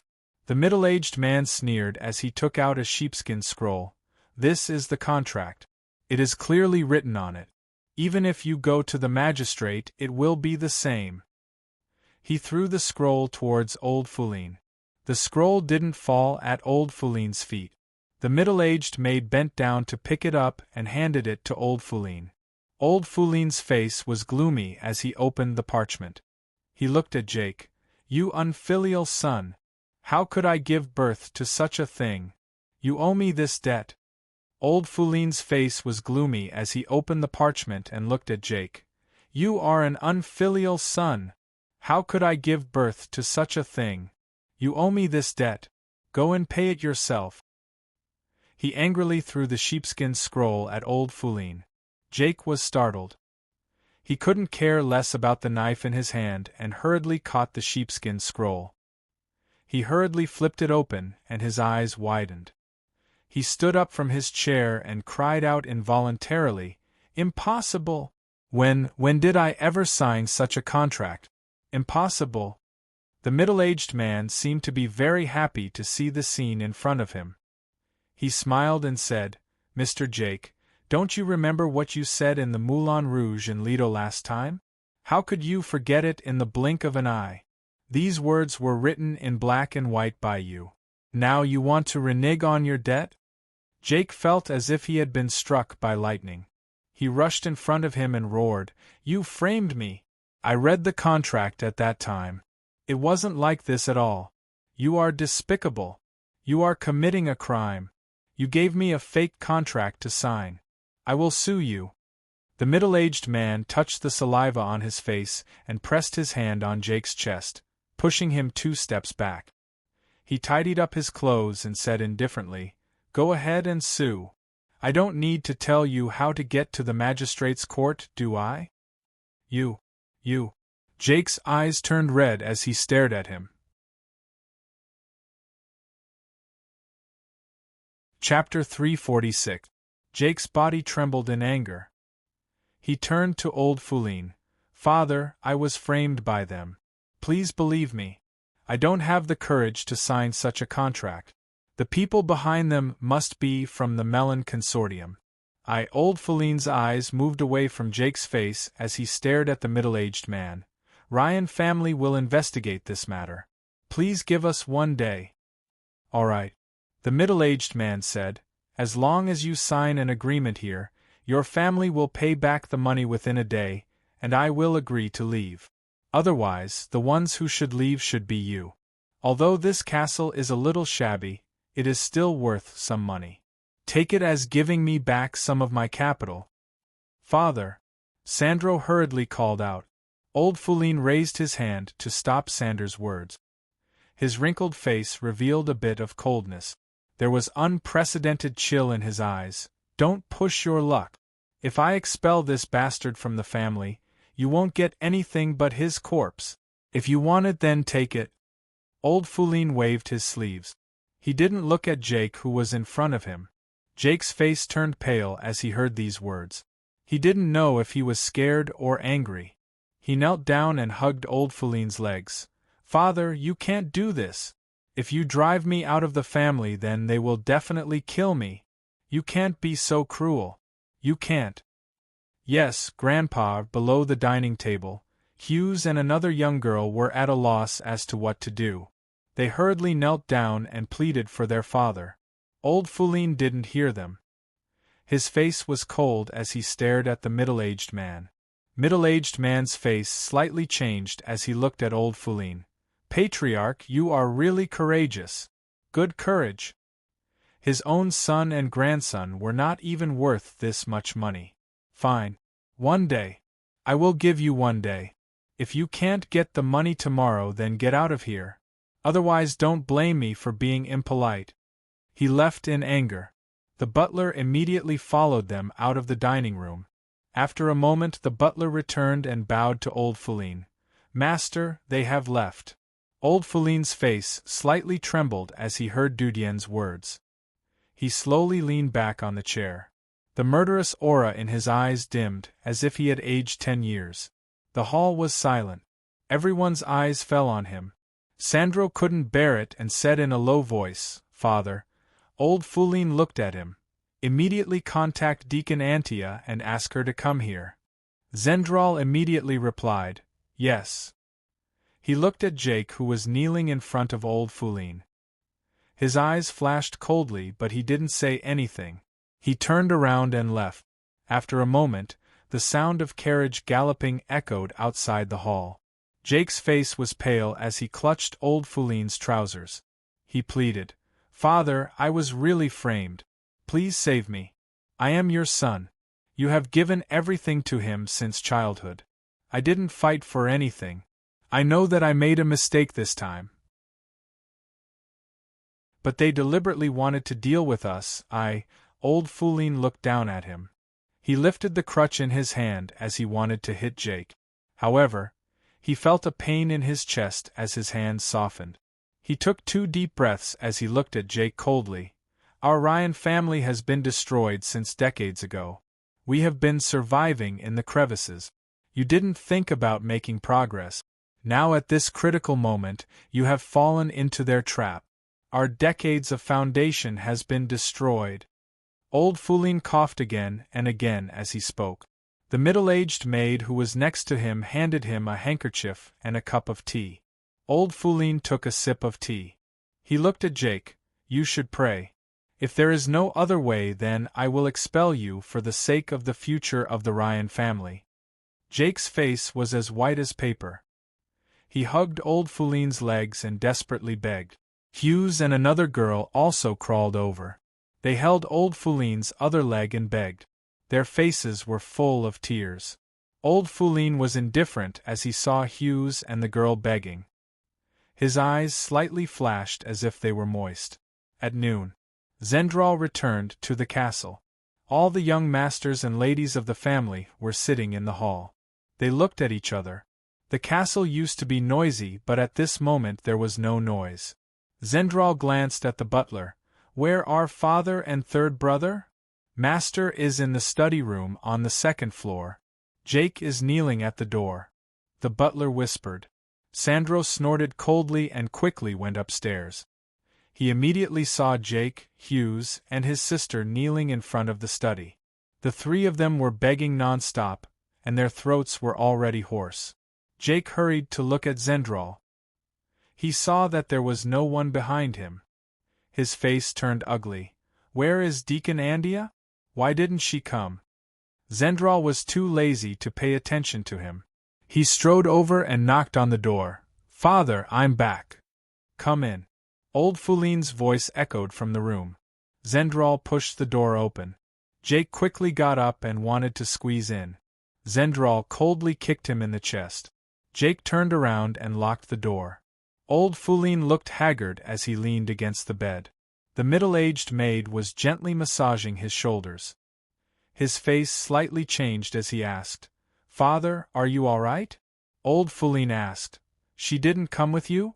Sandro gritted his teeth and said, "Deacon Andia didn't want to come after hearing about this. She only asked me to pass a message to you. She said that she can't do anything even if she brings this matter to the court.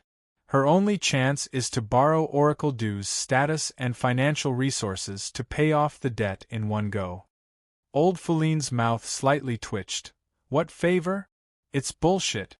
When our Ryan family was glorious, I had a good relationship with her teacher. Later, I assisted her in ascending to the position of the Ryan family. After so many years, our Ryan family has declined to this point. We have been wronged many times, but I have never asked her for help. Now that we are in trouble, I thought that she would help us because of our past relationship. I didn't expect that people's hearts are colder than I thought. Zendral stepped forward. Father, don't be discouraged. There will be a solution. As she said, we can solve it once Architect Dean comes back. Old Foulin snorted. Do we need her to say such a solution? The Melon Consortium has chosen to be in a difficult situation at this time. Even if he comes back, it won't help. They have been planning this for a long time and have been waiting. Dean asked me before whether the Melon Consortium has taken action or not. At that time we didn't realize it. But now we know that they have already taken action. The treaty has been dragged until now and the interest has risen to an astronomical figure. How can we pay them? Sanders' face changed. Father, is there any reason for them to expose themselves at this time? Is it because the Scott Consortium is pressing them too hard that they are in urgent need of money? Otherwise, the interest will be higher and we won't be able to afford it at that time. Old Foulin's face turned gray. Don't you think that the number of fees is very appropriate? It is the price of a top-grade 4-star item. They are in a difficult situation at this time. Their purpose is to make us bankrupt and cut off Dean's path of retreat. That way they will be able to deal with Dean, who is outside the giant wall. They will frame him like the first time he was imprisoned. Chapter 347. Old Foulin gloomily said, It's useless. We are too weak compared to a big consortium like the Melon Consortium. They are prepared this time, so they won't leave us with a flaw that can be easily solved. I have carefully read the contract. Even if we sever our relationship with Jake and expel him from the family, the money will still be on our heads. This is the law made by the magistrate. They have already used this loophole to attack us. I wanted to see if he knew about this matter or not. It's not terrible to make a mistake, but I'm afraid it's intentional. Sandro was startled. His expression was somewhat dejected as he said, Father, is there really no other way? Old Foulin whispered, We can only rely on him. I hope that he can return as soon as possible so that we have the strength to fight back. Otherwise, Sanders smiled as he sat on the chair next to him. He pulled his hair in silence. Afternoon. Old Foulin slowly went down the stairs with the help of Sander. He came to the hall. Jake and his children were kneeling in front of the door of the study room. They silently bowed their heads. The people who were sitting in the hall and waiting anxiously saw Old Foulin come out. They stood up and looked at the pillar of the family.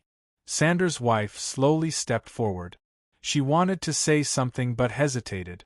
However, she held it back. Old Foulin came down from the wooden stairs and stood on the thick soft carpet. He looked up at all the faces in the hall. There was a bit of trance in his eyes. He slowly said, Everyone, go back and pack up your belongings. If someone else wants this place, then give it to them. We will go outside for a period of time. There was silence in the hall. Everyone was startled. They didn't expect that Old Foulin wouldn't hand over the responsibility to Jake. Instead, he would bear the responsibility for the entire family. Such a huge debt, coupled with the high daily interest, they would never be able to pay it off. It was just a contract. They would be slaves for generations. The future generations would be burdened with a huge debt. In fact, they would be deprived of their aristocratic status. After a brief silence, some people knelt down in the hall. They cried and begged. Master, this money is owed by the third young master. It has nothing to do with us. You can't let all of us bear the burden, Master. I beg you to expel the third young master. The hall was filled with cries and wails. Jake and his children, who were standing behind Old Foulin, were shocked and angry. They were afraid that Old Foulin wouldn't be able to withstand their pleas. Their hearts were cold and resentful. They used to live together and eat at the same table.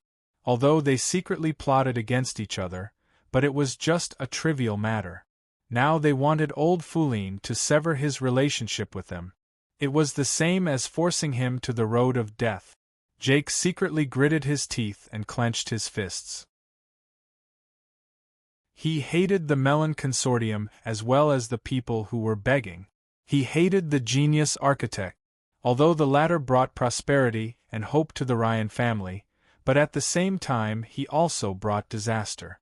He was the victim of this war. He hated it. Old Foulin's face turned ugly as he listened to the pleas in the hall. He lifted his crutch and pounded it on the ground. He stopped all the crying and coldly said, "Get up! Do you think that our family can survive after the expulsion of the third master? The enemy wants to destroy our families and our people, to be destroyed in the dust. Now that the enemy is in the future, you kill each other first. Idiots! Idiots!" Old Foulin was so emotional that he coughed violently. Sandro hurried to support him and caressed his chest. Jake wanted to step forward to support him but was stopped by Sandro's fierce eyes. The people in the hall looked at each other and silently stopped crying. One of the middle-aged women said, "Father, the Mellon Consortium wants to deal with the genius architect. It has nothing to do with our family. None of his inventions were sold to our family. We are going to be his scapegoat. Can't you ask him for help? Now that a disaster is coming, why won't he come forward?" Old Foulin was angry as he heard his daughter's words, but coughed again.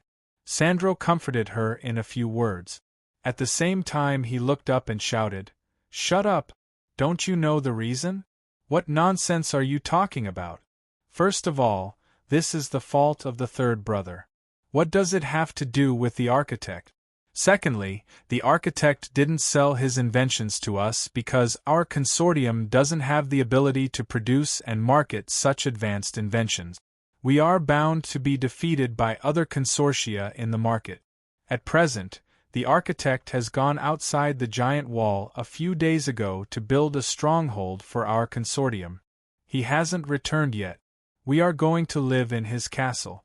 Do you want our family to be completely destroyed by your nonsense?" The people in the hall were speechless as they heard his majestic roar. The middle-aged woman was startled. She lowered her head and didn't say a word. Old Foulin calmed down and looked at the crowd.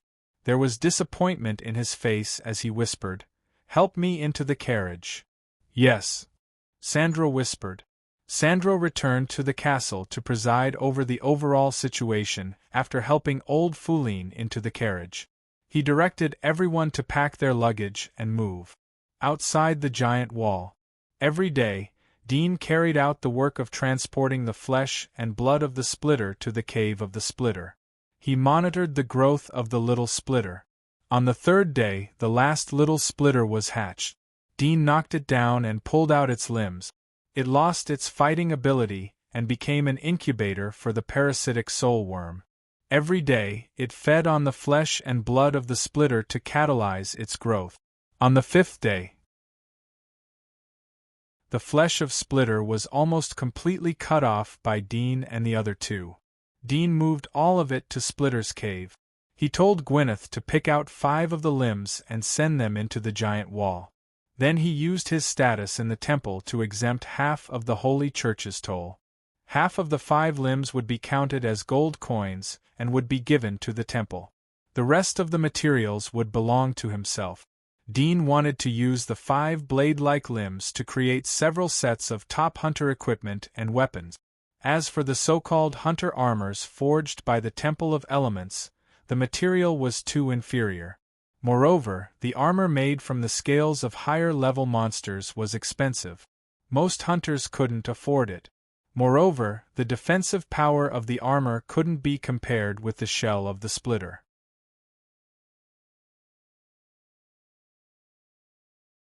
Chapter 348. 6th Day. Master, there is a message from the giant wall. It said that there is an urgent matter. Gwyneth returned to the subway and found Dean. She took out a letter and handed it to him. Dean's eyebrows twitched as he took the letter and opened it. He looked calm as he read it. He burned the letter to ashes with a match, cut the rest of the materials and find a hidden place near the passage to build a hunting base. Sergei, you will be responsible for this matter. I don't need to elaborate on the location and the structure of the base. Of course, Sergei replied. Gwyneth asked, Master, Noyce said that there is an urgent matter. Is it anything important? She was referring to Jin's real name. Dean faintly smiled. It's a good thing. Don't worry. Good thing? There was a trace of suspicion in Gwyneth's eyes. She could see from Noyce's anxious expression that it was not a good thing.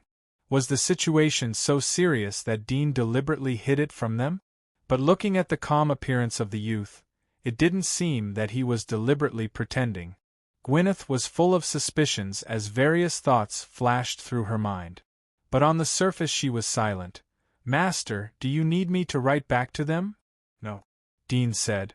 Both of you don't need to enter the giant wall for the time being. Gwyneth replied, Yes. Sergei looked at Dean but didn't make a sound. Whoosh. Dean left the subway and went to the Cave of Splitters. He moved the boulders and entered the cave. He fed the 7 little splitters and then found a flat and dry place to sit down. He leaned against the rock wall and looked at the glimmer of light that penetrated through the boulders. After a long time, his eyebrows twitched. He reached into his backpack and took out a huge cold crystal.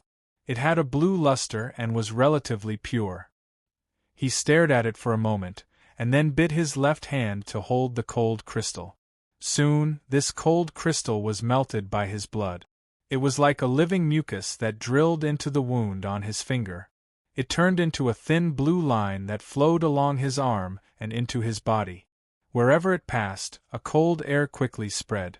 It was incomparably cold. A moment later, the cold crystal flowed into his body, and his chest felt cold. The next moment, this cold feeling seemed to scatter, and quickly flowed to every part of his body, causing him to shiver slightly. As the energy of the cold crystal diluted throughout his body, the cold feeling gradually subsided. Dean gradually felt an abundance of vitality bursting out from his body. His eyes seemed to be much brighter. It was as if the air had been washed by heavy rain. It seems that I can continue to improve my physique. Dean looked at his left hand, but I can't continue to absorb anymore. Otherwise my left hand is likely to freeze again. The damage is too great. I should be able to adapt by absorbing 1 a day. He put down his sleeves and looked at the 7 little splitters on the ground. After a few days of feeding, the bodies of the little splitters had grown rapidly. Originally it would take 1 to 2 months to grow to more than 10 meters. But now it only took a few days for them to grow to 8 or 9 meters. He believed that in a few days they would enter the growth period and the larvae of the parasitic soul worms would hatch. Grow, the bigger the better. Dean's mouth curved into a smile. Commercial district. Tyza River. Castle. Mr. Noyce, did you deliver the letter? Old Foulin looked at Noyce as he got up and asked. Zendral, Jake and the others looked at Noyce. Noyce knew that old Foulin was a noble who had bailed out Dean. He didn't dare to neglect him. Old Patriarch, I have delivered the letter. I believe that it will reach the hands of the young master soon.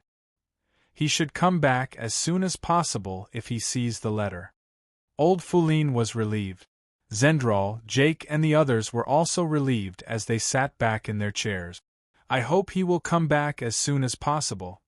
Old Foulin sighed. Noyce said, I have sent people to wait at the exit. If there is any news, they will report back. That's good. Thank you for your hard work. Old Foulin nodded. At this time, a brown-haired teenager who was standing on the other side of the castle looked at the clock on the wall. He saw that the time was almost up. He said to old Foulin and others, Patriarch, there will be distinguished guests coming. Do you want them to leave? Old Foulin looked at the teenager. Distinguished guest? Yes, our young master's distinguished guest. The teenager nodded.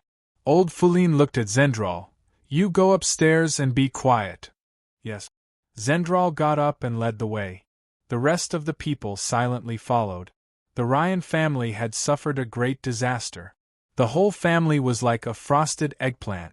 There was no trace of anger in them. The teenager looked at the servants. Clean up and get ready to welcome the distinguished guest. Yes. After a moment, a carriage stopped in front of the castle. A woman dressed in simple and noble clothes got off the carriage. She smiled at the teenager and Noyce. I heard that Mr. Dean is free today. Why did you inform me to come over to talk about the cooperation of Lightning Rod? The youth smiled. Hello, Miss Rosie. I'm Crone, Mr. Dean's butler. This is our knight, Captain Noyce. Please come in and talk about the divine incantation. Rosie politely nodded to both of them. She saw old Foulene sitting in the hall. Her eyes slightly moved as she smiled. I didn't expect the chairman of the New World Consortium to be here. I was in a hurry, so I didn't prepare a gift. Please forgive me. You are welcome. Old Foulene smiled. He was surprised, as he didn't expect that Dean's distinguished guest would be from the Scott Consortium. Moreover, Dean hadn't come back yet. How could he talk about the cooperation at this time? He couldn't help but look at Crone. The latter had stayed in his castle, and old Foulene had carefully cultivated him. But now it seemed that it was difficult to see through him. Crone went back to the living room and ordered the servant to make tea for Rosie. He invited her to take a seat. Miss Rosie, our young master is not here today. He is preparing a new invention. He has already told me about the lightning rod, and I have printed the contract. Please have a look. If there is no problem, you can sign it now. Rosie was startled. Her eyes flashed. According to the intelligence of the consortium, she naturally knew what had happened recently. She also knew where the genius architect was now. Therefore, when she came today, she was full of doubts. Now it seemed that the other party had already left a contract, which made her a little surprised. She took the contract from Crone's hand and carefully read it. In addition to the basic terms of the contract, there were several specific treaties. Although it was a bit difficult, but she felt that it was acceptable. After all, this was an extremely important civil invention.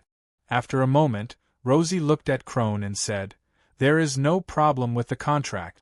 I didn't expect Mr. Dean to be so bold as to let you, a steward, deal with the upper-grade 4-star item. It seems that he trusts you very much. Her voice was thought-provoking. Crone smiled. Miss Rosie is too polite. Young master has always trusted us. If you think there are no problems with the contract, then please sign it.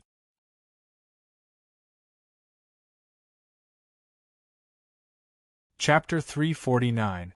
Crone smiled. Miss Rosie, our young master has already expected your words.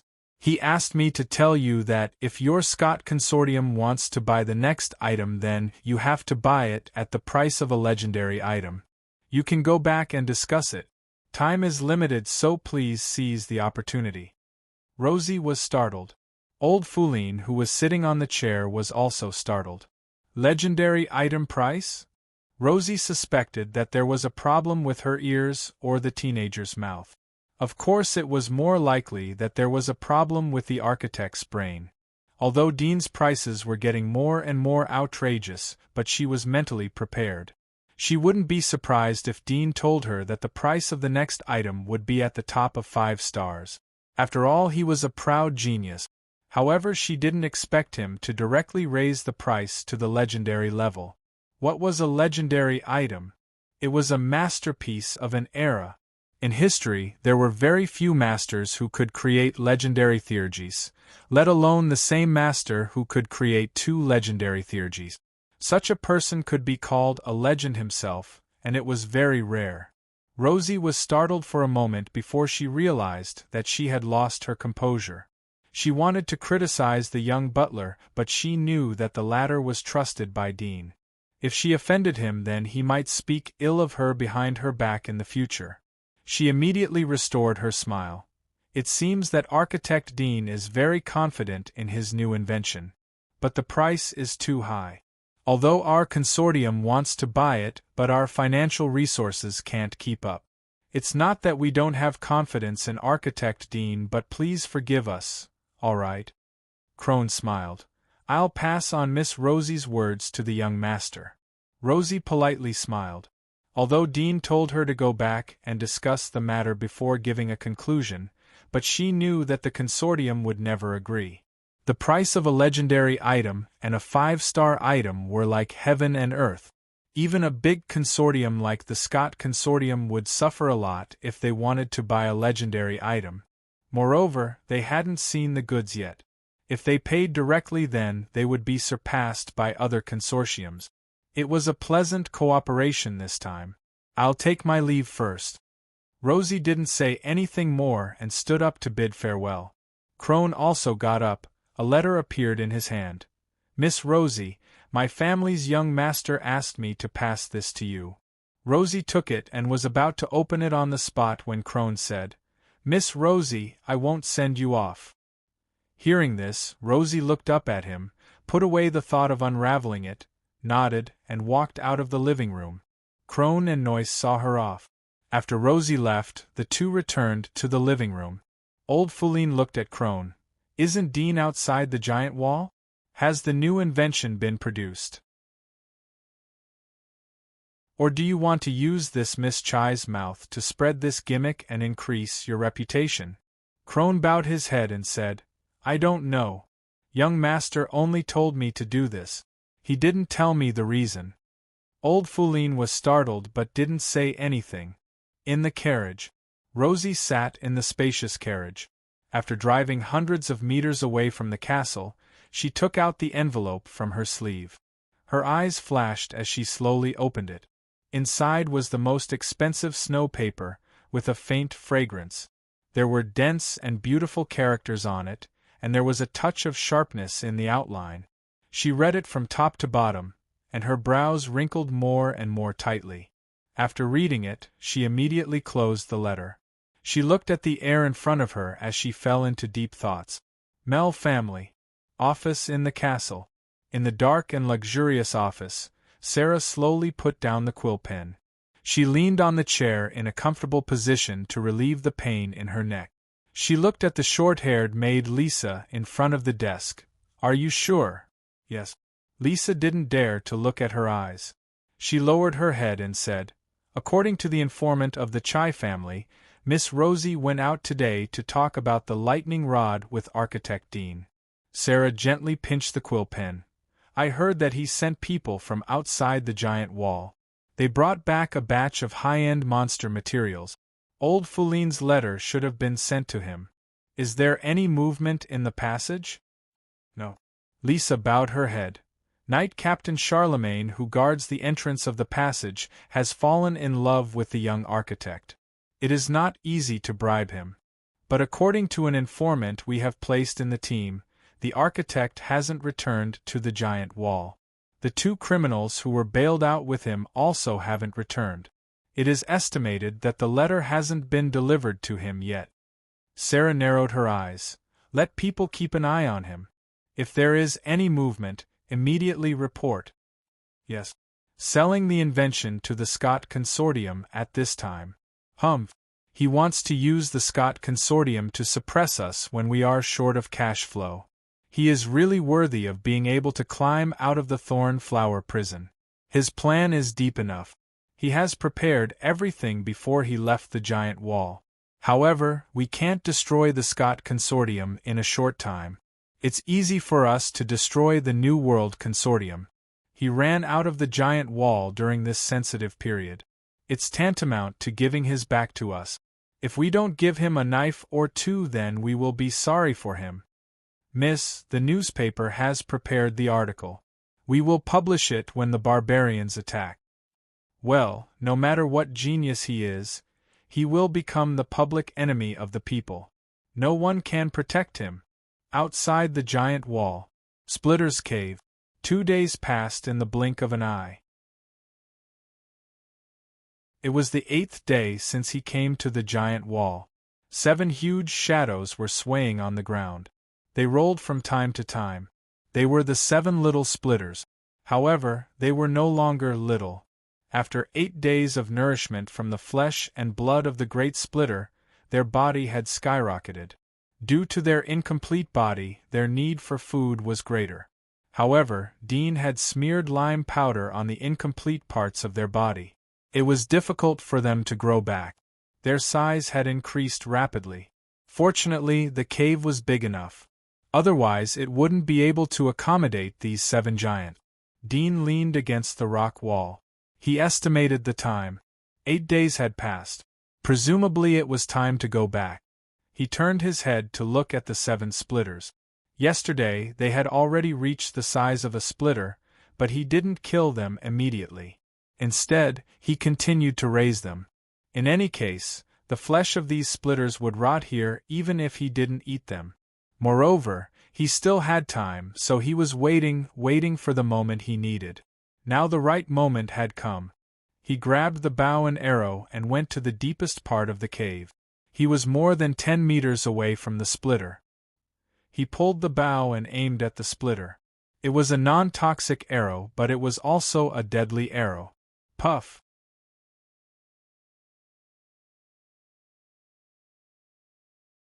Chapter 350. Dean put away the bow and arrow and stared at it.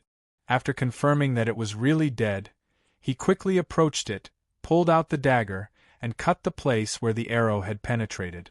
Blood suddenly gushed out, soaking the sand into dark red.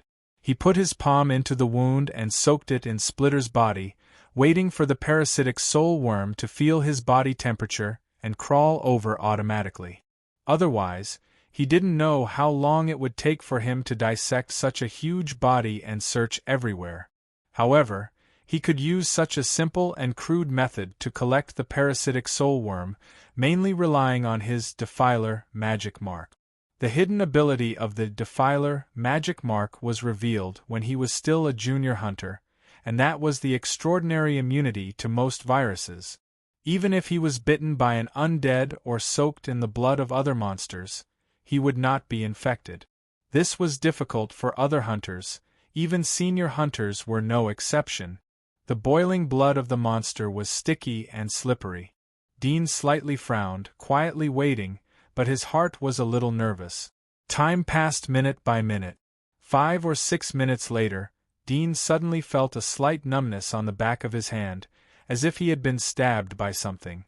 At the same time, there was a soft horny tentacle-like object passing through the back of his hand, drilling along the back of his hand, sending bursts of tearing pain.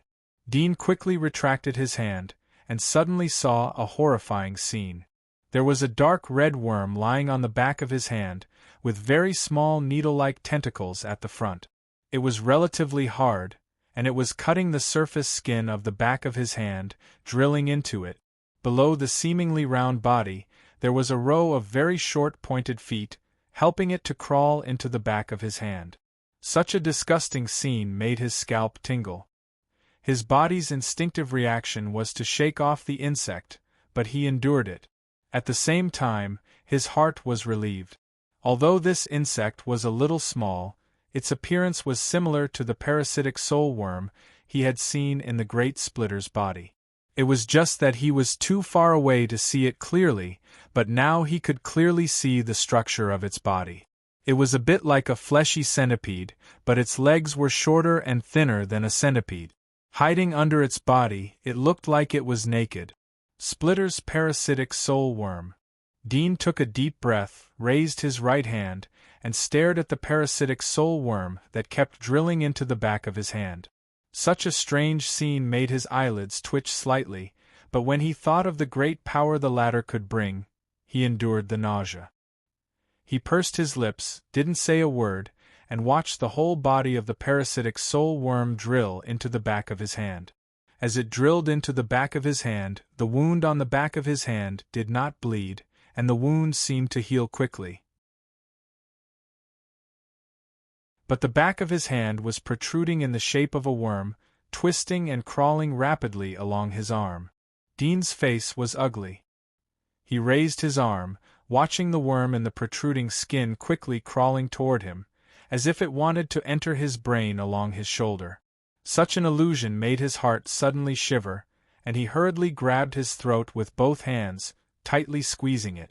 At the same time, he paid attention to the movement of the little worm. He saw it crawling to his right shoulder, straight up along the shoulder collarbone. Although he could not see it from this angle, he could feel the feeling of countless thin feet crawling along the collarbone like a large group of connected ants. This feeling made his hair stand on end, and a large layer of goosebumps arose on his body. Soon, the worm crawled to the throat that was squeezed by his palm, and at the edge of his palm, he could feel the skin below protruding, touching his palm. Dean's face changed. He did not expect that the place this parasitic soul worm wanted to parasitize was his brain. What a joke! He clenched his throat, and the other hand bent and flicked. The protruding skin was flicked, and Dean could feel the disgusting crawling movement through his throat, extending down along his throat, and soon came to his chest. He quickly tore off his shirt, looked down, and suddenly saw a worm in the middle of his chest. The worm wriggled and crawled, but it did not crawl toward the magic mark of the defiler in the middle of his chest, but turned a corner. The direction it was moving toward seemed to be the heart. Dean's pupils shrank and his heart was filled with anger. What was going on with this parasitic soul worm?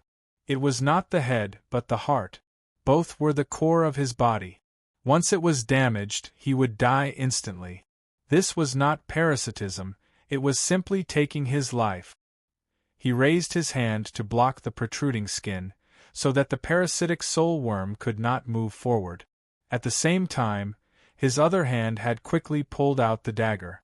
His heart was angry, puzzled, and more frightened.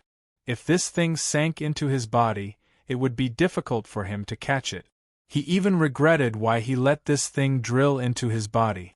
Or was it that the way he replaced the magic mark was wrong? He was ready. Once this thing sneaked under the skin, he would immediately stab it. Even if he was seriously injured, he had to kill it. After he blocked the way with his palm, the parasitic soul worm hidden under the skin suddenly crawled along the edge of his palm. Dean immediately moved his palm, and wherever it went, his palm intercepted it. After repeating this for a few minutes, the parasitic soul worm under the skin seemed to understand that it was futile to continue. It slowly changed its direction, crawled toward the magic mark of the defiler in the middle of his chest, and slowly sank. Dean was relieved when he saw this, but he had some doubts. Why didn't the parasitic soul worm go to the magic mark of the defiler in the beginning? Instead, it went straight to the two most fatal places on his body, as if it knew in advance that these two places were his vital points. Was it a characteristic of the parasitic soul worm itself? Or was the physical difference between him and the defiler too big? Or was this parasitic soul worm also aggressive? His face was uncertain. He stared at the magic mark of the defiler on his chest. He saw that the red blood vessels of the defiler's magic mark quickly shriveled after the parasitic soul worm crawled over. It didn't take long for the shriveled skin of the red blood vessels to slowly bulge again, but the color was not red, but dark black. At the same time, the shape was not a round blood vessel, but a layer of cuticle-like tissue, and the shape also became a rhombus-shaped triangle. Dean wanted to reach out and touch it, but suddenly felt a little dizzy, and his eyelids were heavy. He was shocked in his heart. He wanted to bite the tip of his tongue to refresh himself, but his thoughts became very chaotic and heavy. Before he could bite the tip of his tongue, his whole body was weak, and he couldn't hold up his eyelids. His eyes turned black, and he fainted. In the darkness, time was in a trance. Dean woke up abruptly. He turned over and sat up from the ground.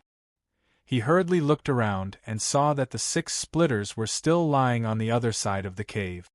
He was relieved, but soon he was stunned because he found that the bodies of the 6 splitters were emitting fiery red heat, as if there was magma flowing in their bodies, emitting a huge amount of heat. How could the heat be seen? He was startled for a moment, and suddenly thought of something. He looked down and saw that the blood vessels of the defiler's magic mark on his chest had been replaced by a long black, but protruding rhombus-shaped magic mark. He reached out and gently touched it. It was not soft like before, but hard and sharp like a piece of scale. This was the magic mark of the defiler? The replacement was successful? He blinked his eyes and turned his head to look at the 6 splitters again. Once again, he saw the scarlet heat emitted from their bodies. When he looked at the dead splitter beside him, There was only an extremely weak heat emitting from its body. It was like the embers in the ashes that could be extinguished at any time. This is the ability of the magic mark of the Defiler? Thermal vision? No, in addition to thermal vision, there is also dark vision. Wait, does it mean that my magic mark of the Defiler is still there? Dean's heart jumped. Dark vision was one of the signature abilities of the Defiler's magic mark. He looked around and found the dagger that he was previously holding. He immediately used his nails to cut the hilt. The hilt of the dagger was intact without any scratches. Dean was startled. There was some disappointment in his eyes as he smiled bitterly. It seemed that he had thought too much. The dark vision should be one of the abilities of the magic mark of the splitter. Moreover, the dark vision also had thermal tracking ability. No wonder the splitter was able to find the magic claw crocodile that was hiding in the swamp. This is a good tracking ability. It can basically observe all the lurking monsters in the surroundings. Even the cold-blooded creatures are no exception. The cold-blooded creatures also have body temperature, especially the heart. Dean was happy in his heart. His visual organization had been greatly improved. Most of the other aspects had also evolved. However, there was no record of the magic mark of the splitter in the Monster Atlas. There was no way to understand it. He could only rely on himself to slowly explore and observe in the future. He twitched his nose and sniffed the air. Suddenly, he heard a rustling sound, as if countless insects were crawling around him. His expression changed as he looked around, but he didn't see any tiny red shadows. There shouldn't be any insects lurking around him. However, when he sniffed carefully, he could clearly hear a very subtle sound. This sound was very strange. It sounded like countless grains of sand flowing, but also like the sound of water splashing. After more than 10 minutes, Dean finally figured out the source of the sound. It was from the smell. In other words, he could smell the smell. It could also be said that he could smell the smell of the smell. Could this be the extremely rare synesthesia that only appears once in 100 million in medical science? Dean had read a lot of knowledge from the superchip. Naturally, he was most concerned about the medical aspect. Therefore, he knew about the term synesthesia. The symptoms were just like the literal meaning. The human body's senses were mixed up. The reason why he had such a judgment was because he could still hear the rustling sound even when he blocked his ears. Moreover, he could hear it most clearly when he sniffed.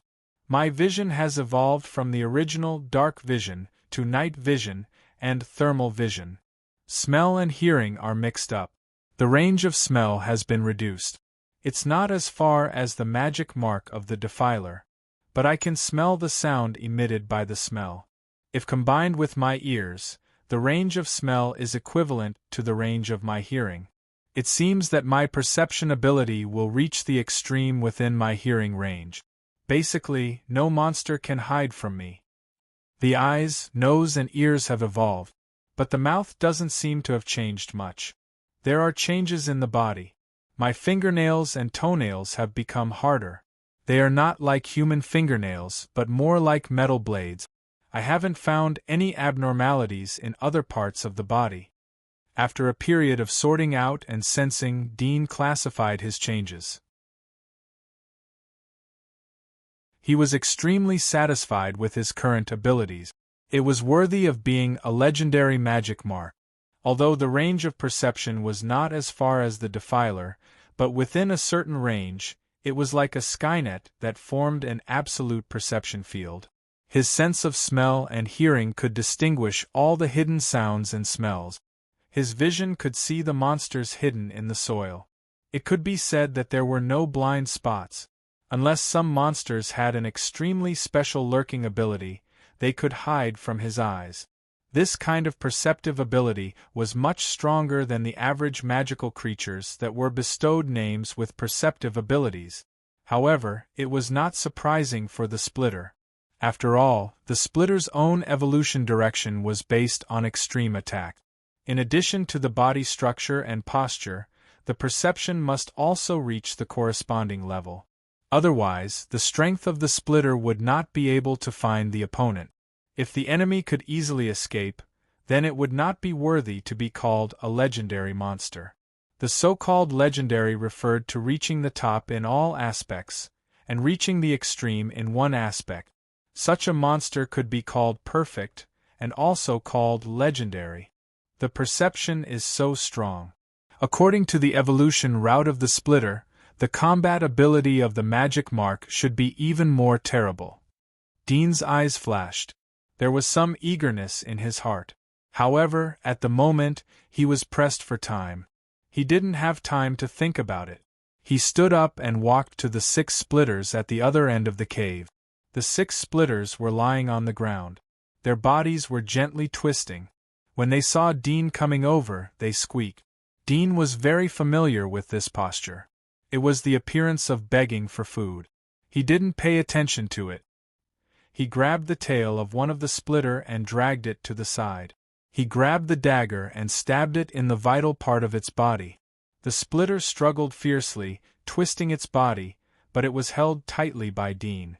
After rolling a few times, its struggle gradually weakened, and it stopped moving. Dean saw that it settled down.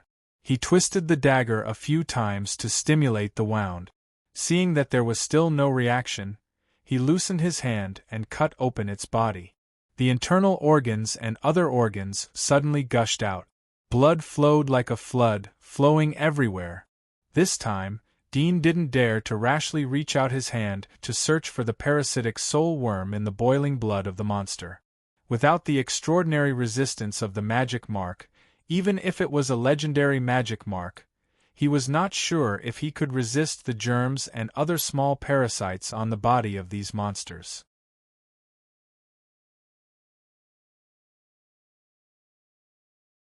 Chapter 351. Dean's figure moved. His boots stepped on the shallow part of the pool of blood, pulled out the arrow, and used the feather of the arrow to pick up the red-hot thing in the pool of blood. His strength was gentle, and a parasitic soul worm similar to the previous one flew out. He took off his clothes and caught it. He opened the jar he prepared in his pocket, poured the worm into it, and then poured the filtered water into it. The parasitic soul worm was soaked in the filtered water, and the blood on its body suddenly dyed the whole bottle red. Dean shook it, opened the jar, bit his finger, and let the blood flow along the mouth of the jar in a straight line to the edge of the jar. After a moment, the parasitic soul worm in the jar slowly crawled out along the blood. Dean reached out to hold it, and the parasitic soul worm fiercely struggled as if it was frightened. 2 small spikes stabbed into his palm, but there was no pain, only a slight numbness. Dean took out the prepared magic liquid syringe, folded it from the middle, stuffed the little thing into the syringe, buckled it, and pushed a section of the syringe into it.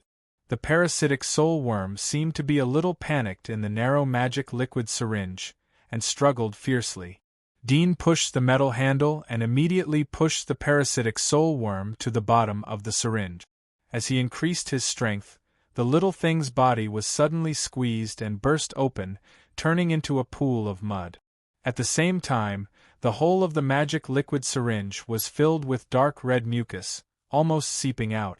Dean immediately pierced the needle into the magic mark on his chest. The hard magic mark was as smooth as snake phosphor. After piercing several times, it was difficult to pierce a few millimeters. Dean controlled his strength and pushed the dark red mucus in the syringe into the magic mark. The parasitic soul worm in the syringe had long been torn apart, turning into mucus that flowed into the needle and injected into the magic mark. Dean repeatedly pulled the magic liquid syringe several times, completely flattening it into mucus and injecting it into the magic mark.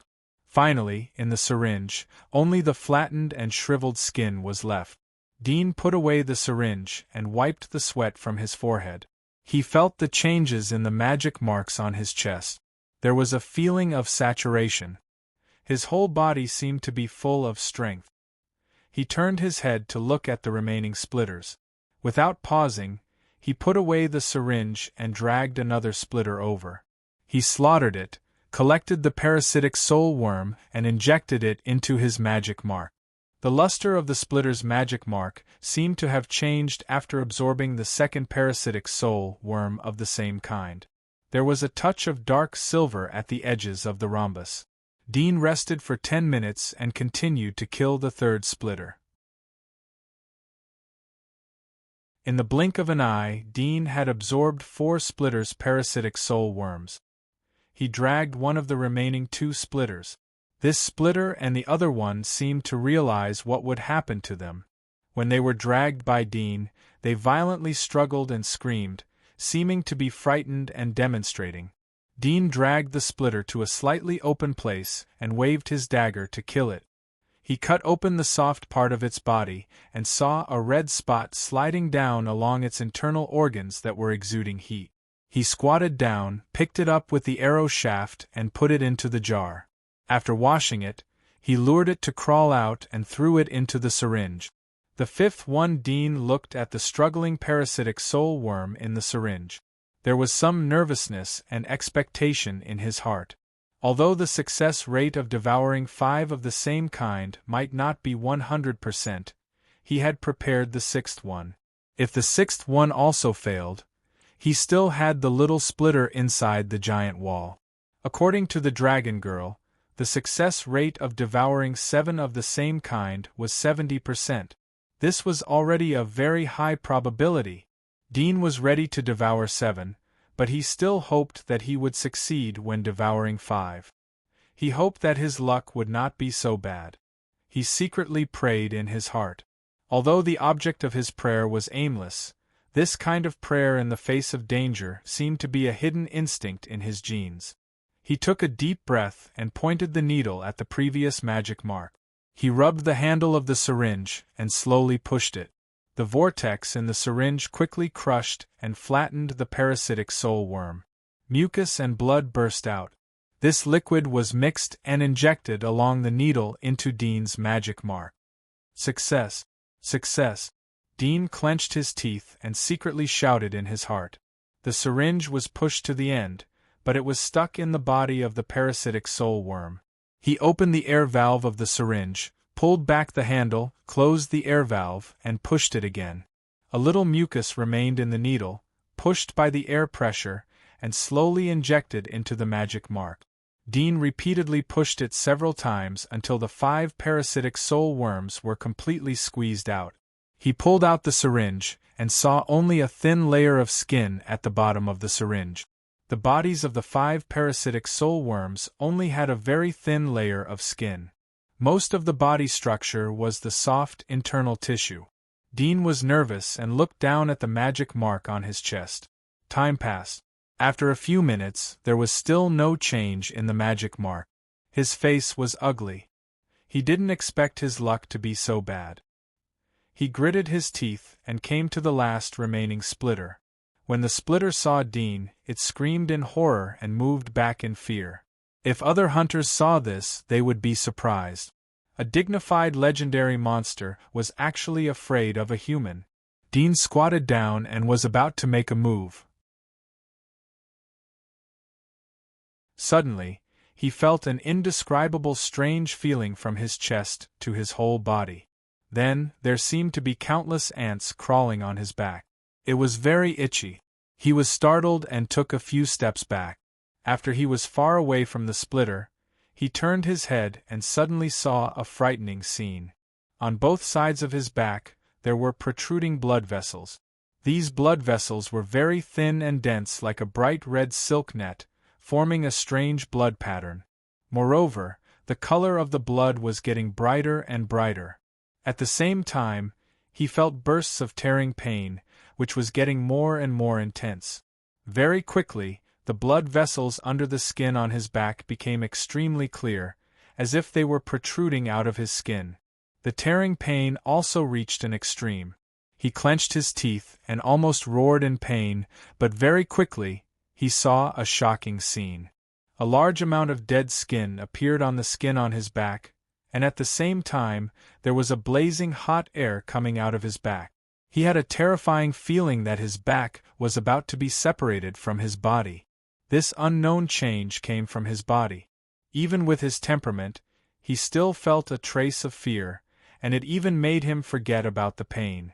Soon, he saw the source of this terrifying change. He saw the dead skin on his back crack and fall off, and suddenly, a transparent light lit up on his back. A breeze blew. Time seemed to be frozen. The transparent thin wings unfurled from his back, stirring up a breeze that hit his face, causing him to be completely stunned. Wings? I actually have wings? He was stunned for a long time before he recovered. He suspected that he was a little dazzled. He blinked his eyes. The transparent thin wings were still swaying on his back. It was very real. His eyes widened and his heart was a little stunned. Is this the legendary magic mark deified? He suddenly remembered that the little splitter had stretched out its wings when it was chasing him. Yes, the splitter had wings like an insect. They were hidden under the sharp blade carapace on their back. However, the splitter's physique was too big. Their wings couldn't support them to fly at high altitude. They could only glide at low altitude, or use their wings to increase their speed when running up.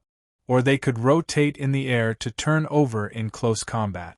However, the magic mark of the splitter had made him grow wings after the deification, just like the splitter's wings. Dean couldn't help but touch the transparent wings on his back. He only felt that it was warm. It was different from the wings of an insect. The wings were extremely hard like a thin metal blade. He used his fingers to pinch it. However, it was only slightly deformed. When his fingers loosened, it returned to its original shape. The toughness was amazing. Dean tried to control the transparent wings. He found that there were 2 arms extending from his back. It was a wonderful feeling. He gently flapped the wings.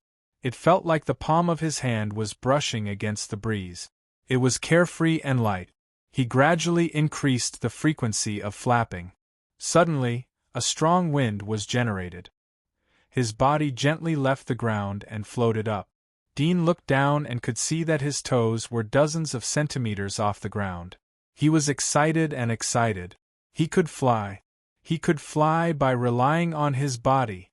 He landed and controlled the wings to move left and right. It was very obedient and natural. He played for a while before he recovered. There was a strange feeling in his heart. He didn't know whether he should be excited or depressed. There was no doubt that the wings were of great help to him. They could help him occupy the air advantage. Especially when he was hunting, he could enter an invincible state when he met some land monsters. He could only attack and not defend. However, as a human, he had a pair of insect-like wings. Was he still a human? He suddenly felt that while the parasitic soul worm provided him with power, it was also quietly changing his nature. At least, whether it was the definition of human in the old era or the post-disaster era, he did not belong to the category of human. Perhaps, as the nobles said, hunters were all monsters. Indeed, after absorbing the parasitic soul worm, the limbs changed. Some hunters' palms turned into claws, some pupils became red, and some teeth became sharp. These were all non-human characteristics. Moreover, long-term hunting, fighting on the edge of life and death, exposing the mood, and the violent tendency in human nature was greatly stimulated. Coupled with the changed appearance, it seemed that there was no difference from a monster. Thinking of this, he suddenly felt a faint sadness in his heart. Even the excitement he felt when he obtained the wings faded away.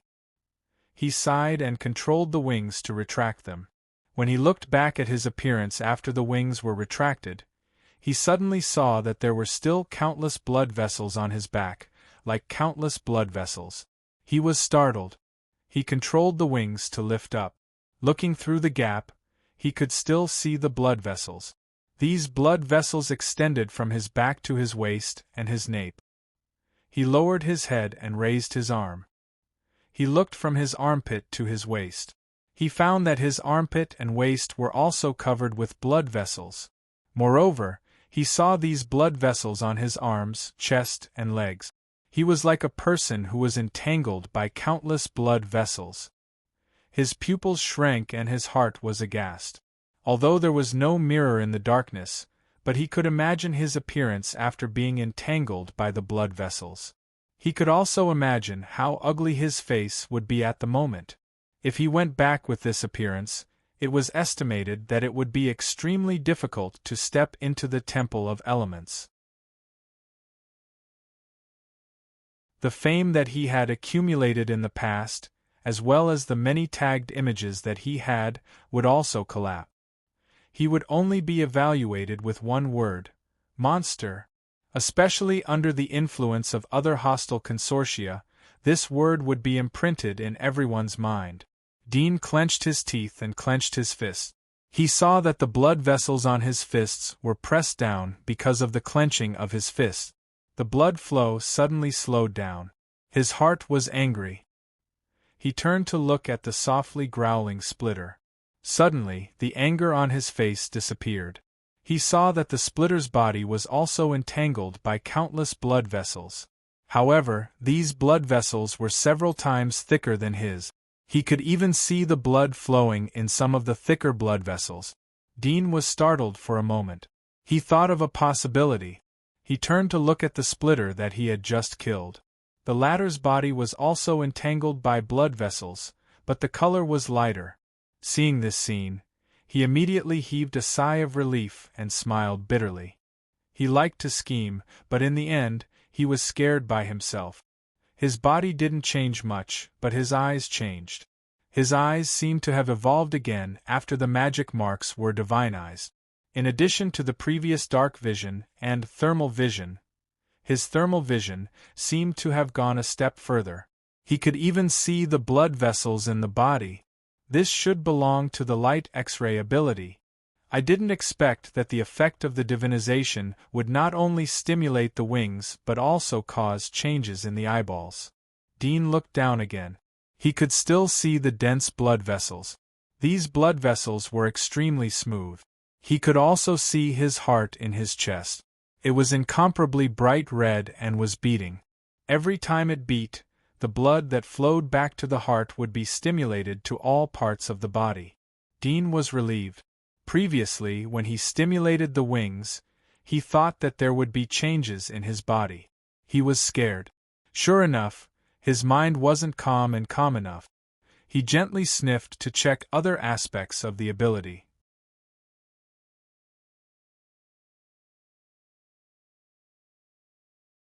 Chapter 352. Dean cleaned up the things on the ground and put on his hunter armor. Now that he didn't have the extraordinary resistance of the magic mark, the radiation and the rain outside the giant wall, as well as the germs contained in the rotten corpses of the monsters, would cause damage to his body.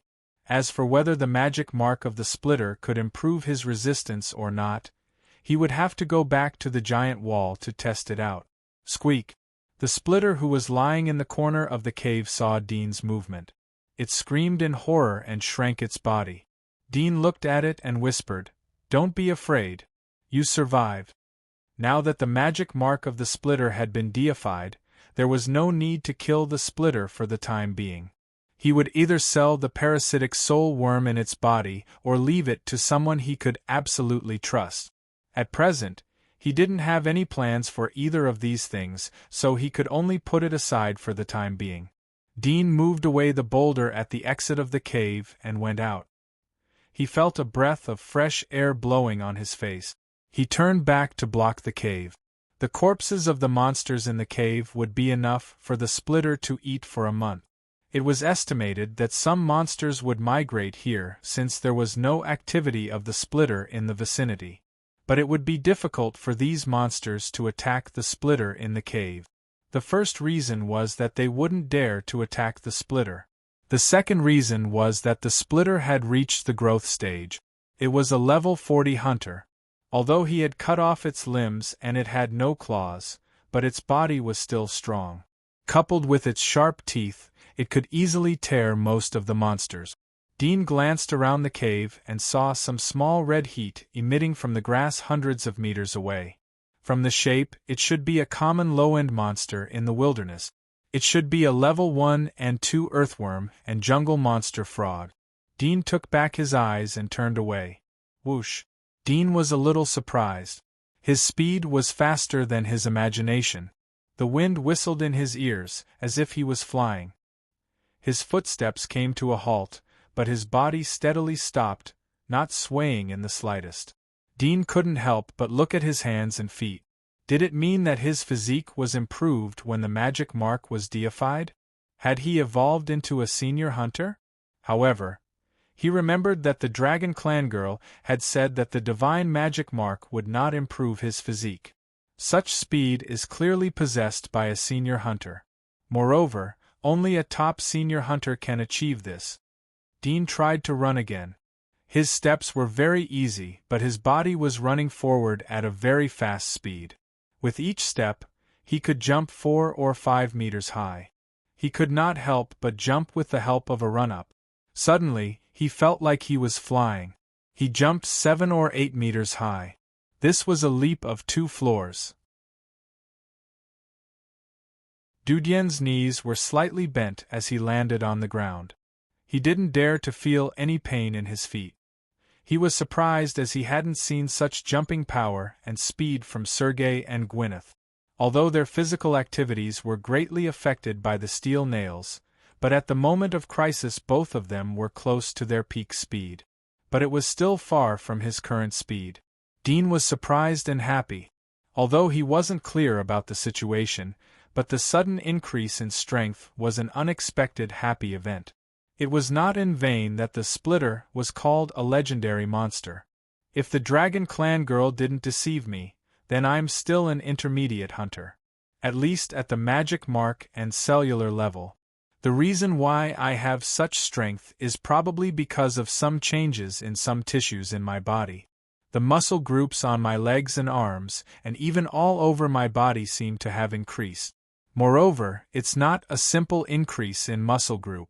The muscle tissue should have mutated and produced power that is several times more than the original muscle group.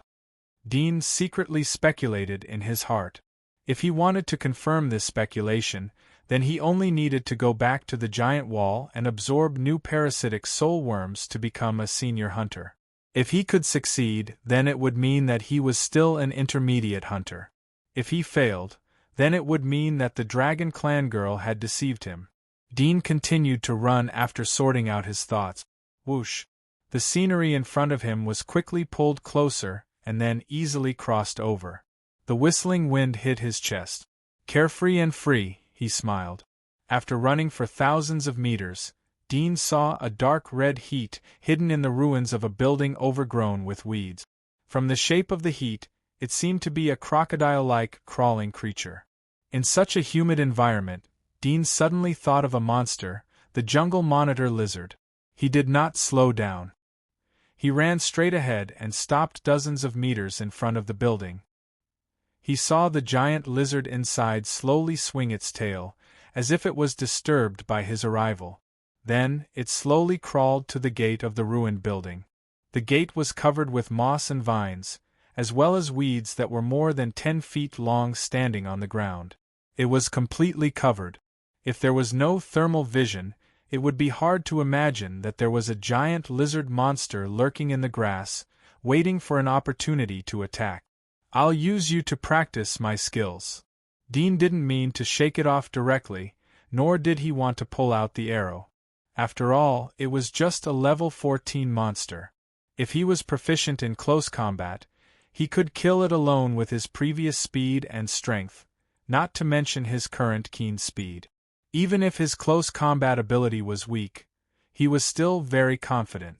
He bent down to pick up a stone and threw it. Whoosh! The stone shot into the vines and hit the face of the hidden lizard. But there was still no movement inside.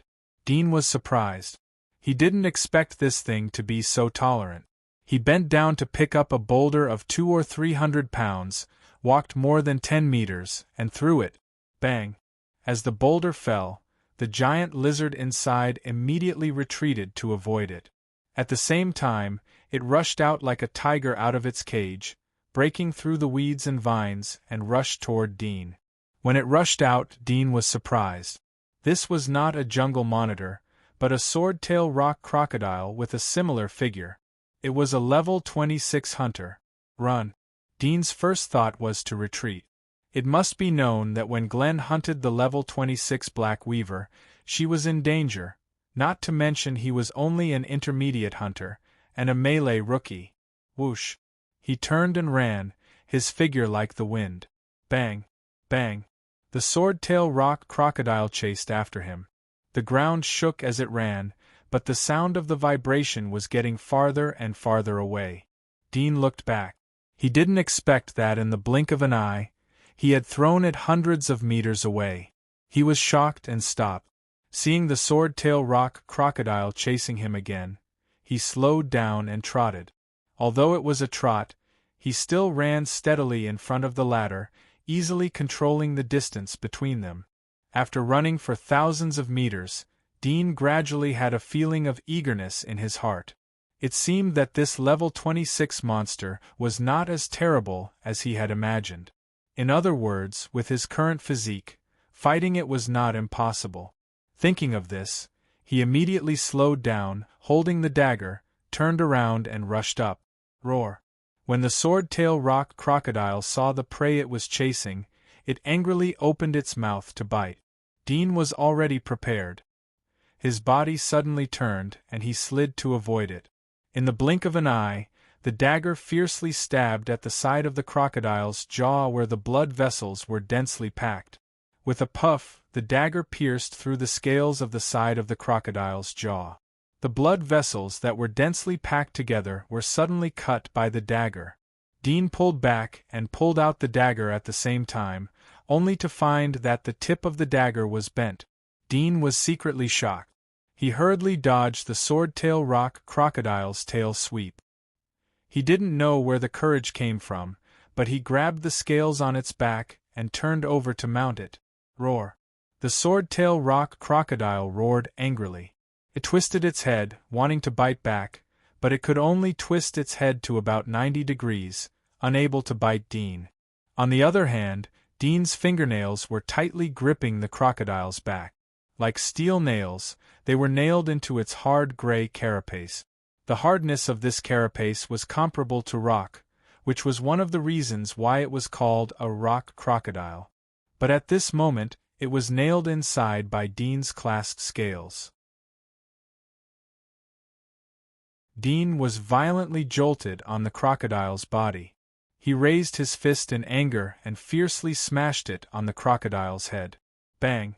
With a punch, the violently shaking body of the sword-tail rock crocodile knocked its head on the ground. Dean seized the opportunity and quickly punched again. Bang!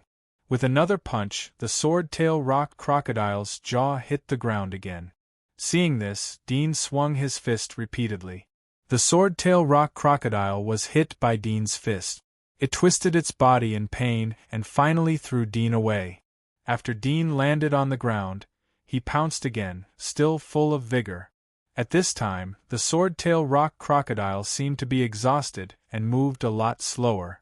Dean waved the blunt tip of the dagger and stabbed it in its eye socket, cutting a big hole. He jumped on its head and stepped on its upper jaw. At the same time, he pulled out the dagger and stretched out 2 fingers to dig into its eye socket, ruthlessly tearing its eye bone. A few minutes later, the sword-tail rock crocodile fell into a pool of blood, no longer breathing. Dean sat on it, panting lightly. His heart was somewhat palpitating, but he was more excited. He had actually killed a level 26 monster with his bare hands. This was a task that even some experienced senior hunters would find difficult to accomplish alone. They could only kill it by relying on an ambush trap or a geographical advantage that was favorable to them. But at this moment, he was completely relying on the difference in speed and strength between the two of them, without any external factors. In terms of speed, strength, and reaction speed, my body should be comparable to a top senior hunter. If I had used a bow and arrow before, I could have easily kited it to death. Dean was excited. He thought that after getting the magic mark of the splitter, He could go back to the wall and buy other magic marks as nourishment to break through to a senior hunter. In his next plan, his strength was an important part. He didn't expect that after the deification of the magic mark of the splitter, he would have such strength, and there was hope for it to go further. Perhaps, even without the deification of the magic mark of the splitter alone would have such an impact. After all, he hadn't tested these aspects of his body before deification. Looking at the sword-tail rock crocodile, Dean stood up and collected the two relatively long and protruding molars from its mouth. Compared with the fat in its body and the leather armor on its body, the value of these two molars was much smaller. But for hunters like them, the value of these two molars was higher than gold. They could be forged into extremely sharp daggers or daggers. Dean washed the molars with the remaining filtered water and put them into his pocket. He turned around and left. As for the remaining leather armor and claws, he was too lazy to collect them. The price of selling them was high for ordinary hunters, but it was not worth mentioning for him. Whoosh! After more than 10 minutes, Dean returned to the subway. Gwyneth and Sergei heard the movement and came out from the ruins of a building. They were relieved to see Dean. Dean slowed down in advance. He had already seen the place where the two were hiding. He asked, "Are you ready?" "It's done," Sergei said. "According to your instructions, we moved the sharp limbs of the big guy to an underground stronghold near the giant wall." Dean nodded slightly and came to the subway to take a look. He saw a huge skeleton and rotten flesh lying inside. As for the sharp limbs on its body, they were all gone. "Let's go." Dean took back his eyes and led the way. Sergei and Gwyneth looked at each other and followed. In the blink of an eye, the three of them returned to the giant wall. Sergei trotted a few steps and came to the heavy giant door. He was too lazy to listen to Dudien's orders, but he heard Dudien's voice as he was about to pull the giant door. "Wait." Sergei's eyebrows rose as he looked at him. "What?" "Go back from here." Dean pointed to the giant wall. Sergei turned his head and couldn't help but smile. "Boss, are you joking?" "Do you think I would joke with you?" Dean looked at him and went to the side. He picked up the suction cup that he had used last time. He wiped off the dew and moisture on it and jumped 7 or 8 meters high. He pressed the suction cup on the giant wall. He didn't stop and climbed up like a gecko. Sergei and Gwyneth's pupils shrunk and they were stunned. Dean climbed to a height of 400 or 500 meters. Sergei turned to look at Gwyneth. They saw the surprise in each other's eyes. They were surprised by Dean's strange climbing method, but they were even more surprised by the height that Dean had jumped. It didn't take long for Dean to climb to the top of the giant wall. This time he had wings on his back, so he was in a relaxed state of mind. After climbing to the top of the giant wall, he quickly found the launcher and the remaining shark spears, as well as the ropes on the ground. He threw the rope down and signaled Sergei and Gwyneth to pull it. Soon, both of them were dragged up the giant wall by Dean. Their faces were pale and they were frightened. Although they had faced more dangerous situations, but they had never experienced such a height. This kind of pressure and fear was like the first time they faced a monster. "What did you just climb up?" "It was like a crawler."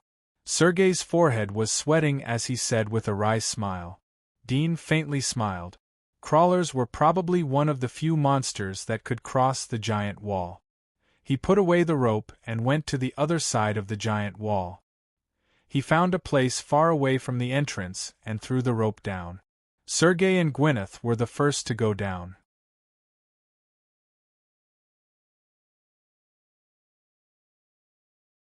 Chapter 353.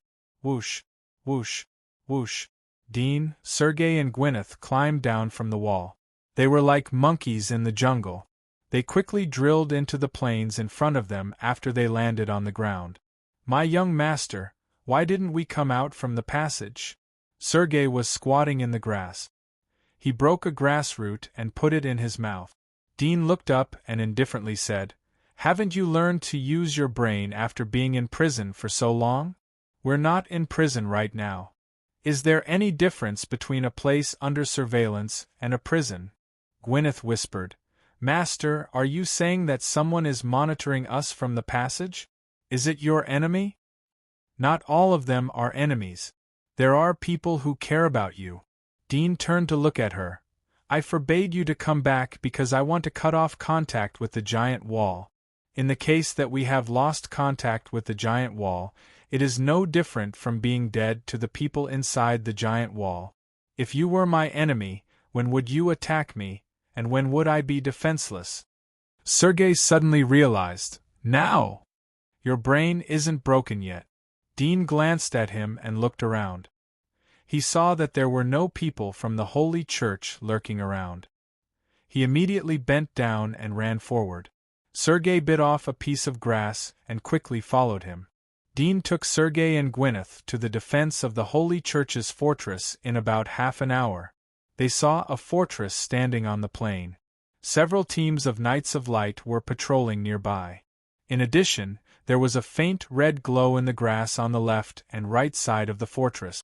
It was shaped like a human. There were people lurking in it. Dean's eyebrows twitched. He was glad that he didn't take a detour last time when he brought Splitter back. Otherwise he would have been seen by the sentries lurking on both sides of the fortress. Master, the Holy Church's fortress is specifically designed to prevent us from sneaking back to the Holy Church. There are Knights of Light who are comparable to senior hunters. It won't be easy to sneak past them. Sergei looked at the fortress and said to Dean. Gwyneth looked up at Dean. Her face was calm and he couldn't see any emotion. Dean looked at the dark sky. His eyes flashed as he looked at Sergei and Gwyneth, who were squatting in the grass. Are you interested in joining me? His tone was relaxed, as if he was asking them if they would like to have dinner together. Sergei and Gwyneth were startled. They looked at the smile on the boy's lips and felt like they were in a trance. Sergei was the first to react. His eyes widened. Kill them? Are you sure? Do you have the guts? Sergei said. There is nothing in this world that I don't dare to do. Gwyneth, what about you? As you wish. Dean faintly smiled and turned to look at the barrier. The strong wind swept the weeds around the three of them. He took the bow from his back and held it in his hand. He made a running posture. Get ready to kill. Front? I like it. Sergei licked his lips. There was a bit of excitement in his eyes as he clenched the spear. Gwyneth was silent. She slowly wrapped the bandages around her arms. Whoosh! Dean exerted force on the soles of his feet and rushed out. Sergei and Gwyneth followed behind him. The three of them rapidly approached the stronghold and soon appeared in the line of sight of the patrolling sentries on top of the stronghold. When the sentinel saw the three figures galloping towards them through his binoculars, he thought he was seeing things. He removed his binoculars and blinked. From the plains, he could faintly see three black dots rushing towards them. When he looked through his binoculars again, he realized he was not seeing things. There were three people rushing towards the stronghold, and they were all armed. Enemy attack? The sentinel was startled. He quickly turned around and ran to sound the alarm. Dong! The alarm rang over the barrier. The patrols and spies lurking in the vicinity of the stronghold were all alerted by the alarm. They looked at the stronghold in shock and quickly gathered towards it. Whoosh! Hundreds of meters away, a black arrow pierced through the neck of the sentinel who was constantly pulling the alarm.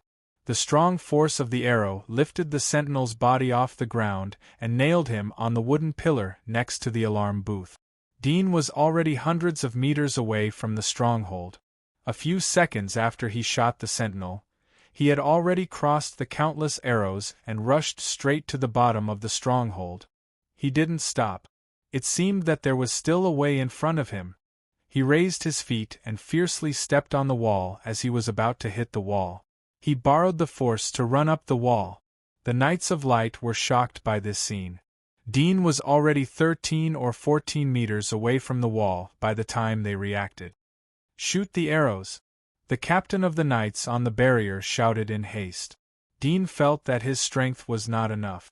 His toes slammed into the ground, and his fingers quickly grabbed the high wall. A few shallow marks were left on the rock wall-like wall under his nails. He used the strength of his nails to grab the wall and jumped up. He rose like a phoenix under the high wall.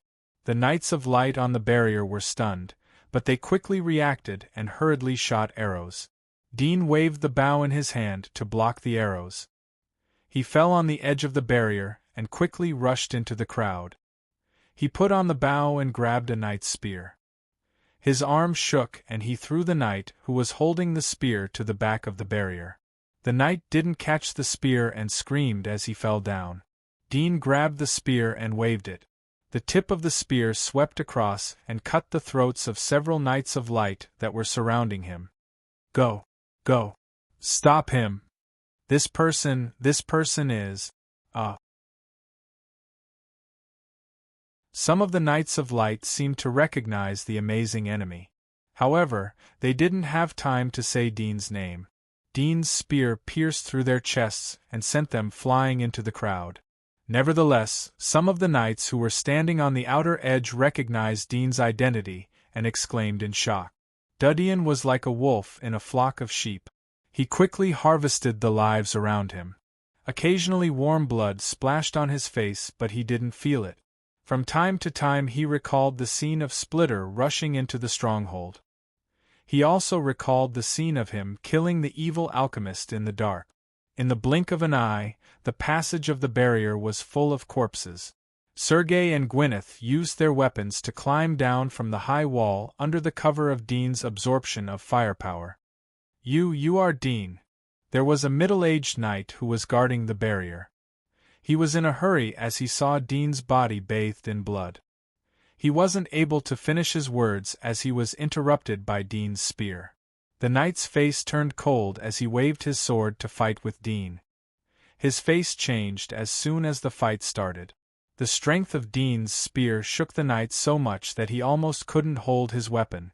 Dean kept attacking the middle-aged knight's chest with his spear, forcing him to retreat step by step. His close combat ability was naturally inferior to other hunters, but compared to the knight inside the giant wall, the gap was narrowed a lot. At this moment, relying on speed and strength to crush the Knight of Light who had a physique comparable to a senior hunter, he couldn't fight back. After a few minutes of fighting, both of them had exchanged hundreds of moves. The middle-aged knight's physical strength was gradually exhausted. Dudian's spear pierced through his chest but didn't directly pierce through his heart. Dudian threw him to the bottom of the barrier. Dean jumped down from the high wall. The height of the wall was only about 20 meters. With his physique, he wouldn't suffer any injuries. The moment he landed, Dean used his spear to stab the middle-aged knight's neck. Architect, no. The middle-aged knight looked at Dean in horror. He waved his hand to resist but couldn't stop the spear. His neck was pierced. His eyes were wide open as he looked at the direction of the barrier where Dean was. Dean pulled out the spear and waved it again. He stabbed the chest, heart, hands and feet a few times. He poked 7 or 8 holes in the body. Then he turned around and left. He relied on his thermal vision to quickly find the fish that had escaped the net and killed them. Sergei and Gwyneth were also covered in blood. They gathered around Dean. Both of them were out of breath. "Young master, are you done?" Sergei looked at the corpses. His face was tired but excited at the same time. Dean nodded. "Make some wounds on all the corpses. It is best to destroy the original wounds." Sergei immediately picked up the weapons on the ground and made up the wounds on the corpses. Gwyneth glanced at Dudian and followed Sergei to finish him off. Dean came to the side of the middle-aged knight. He took out an arrow from the quiver and nailed it into the knight's mouth. He held the knight's finger and slowly wrote 6 words on the sand.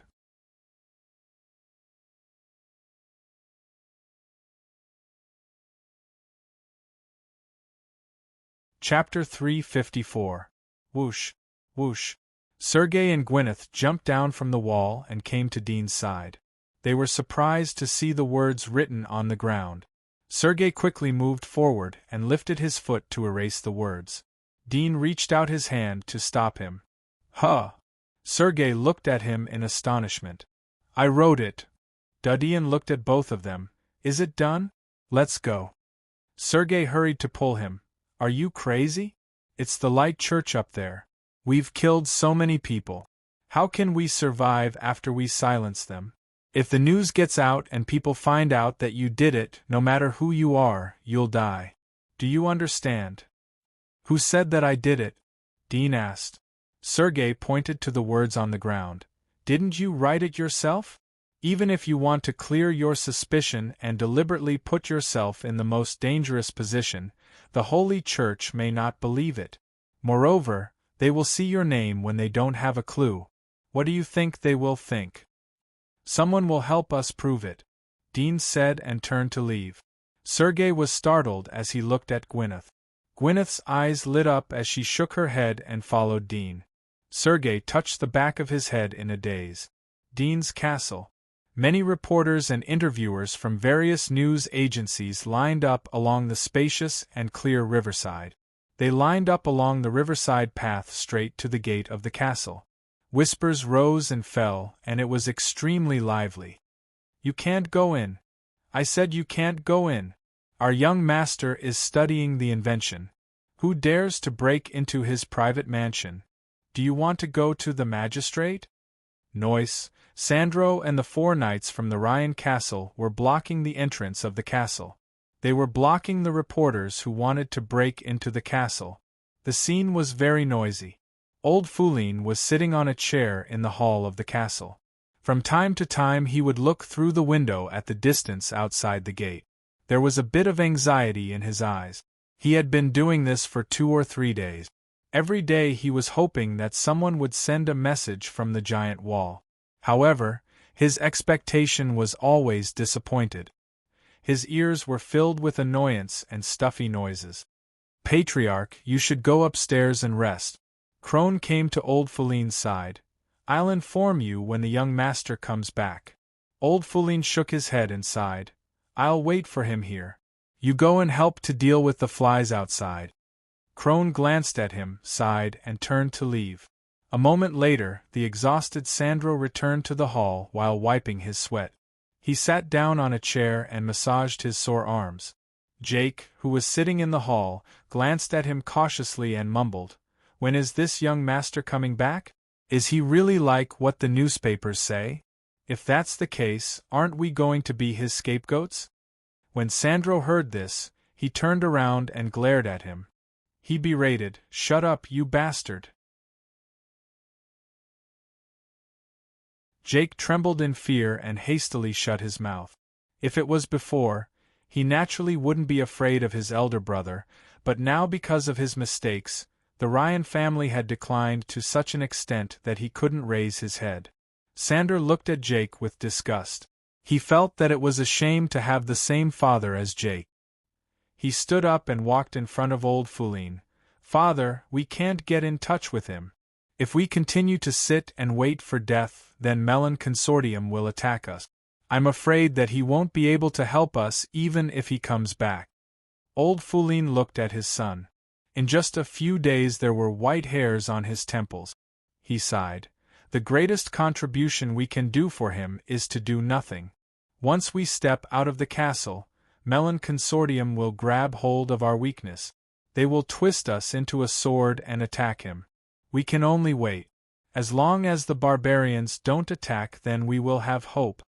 There was sadness in Sandro's eyes. I'm afraid that we may not be able to hold out until the barbarians attack. They have already created public opinion in the newspaper that Mr. Dean had secretly sold information to the barbarians. He also used his authority as an architect to sell inventions to the barbarians. So the barbarians were able to break through King King's fortress. How can the civilians know about this? Many of them believe it. Moreover, the military newspaper reported that the barbarians had confessed a lot of secret. Moreover, the barbarians confessed to Mr. Dean. I believe that Mr. Dean would never do such a thing. It must be a trap set up by the Melon Consortium. Old Foulin smiled. Who doesn't know about such tricks? Probably only the good civilians don't know about it, Sandro said. Fortunately, the Scott Consortium and the Holy Church stopped the military from capturing Mr. Dean. Otherwise they wouldn't be able to find Mr. Dean and the charges would be confirmed. But right now, the Radiant Church and the Scott Financial Group aren't strong enough to stop these rumors. Who knows when the military will send more people over? Let's pray. Old Foulin closed his eyes. Mellon Consortium. Conference Hall. Mark, the patriarch of the Mell family, was sitting at the head of the conference table. Rudolph of the Bourong family was sitting on his right side. This change happened more than a month ago. Now the Mell family had the veto power in the consortium. In other words, they occupied 51% of the shares. It was no longer the same as in the past where the Bourong family and the rest of the families mixed together to form a three-legged tripod. This was a heavy blow to the Bourong family. In other words, it would be difficult for them to come up with a solution even if they united all the remaining families. The entire Mellon consortium was completely dominated by the Mell family. Mell family held the absolute administrative power. Patriarch Kenson, your daughter has just turned 16 this year. I don't think she can participate in such a meeting at such an age. Please don't misunderstand, I'm doing this for Miss Sarah's sake. She is so beautiful and intelligent. A girl at her age should be in the piano room or listening to the music of the White Swan. A middle-aged man with a big belly said with a smile. Mark smiled as he looked at Rudolph. Sarah, who was sitting on Mark's left side, smiled. I think it's an extreme failure to judge a person's talent by age.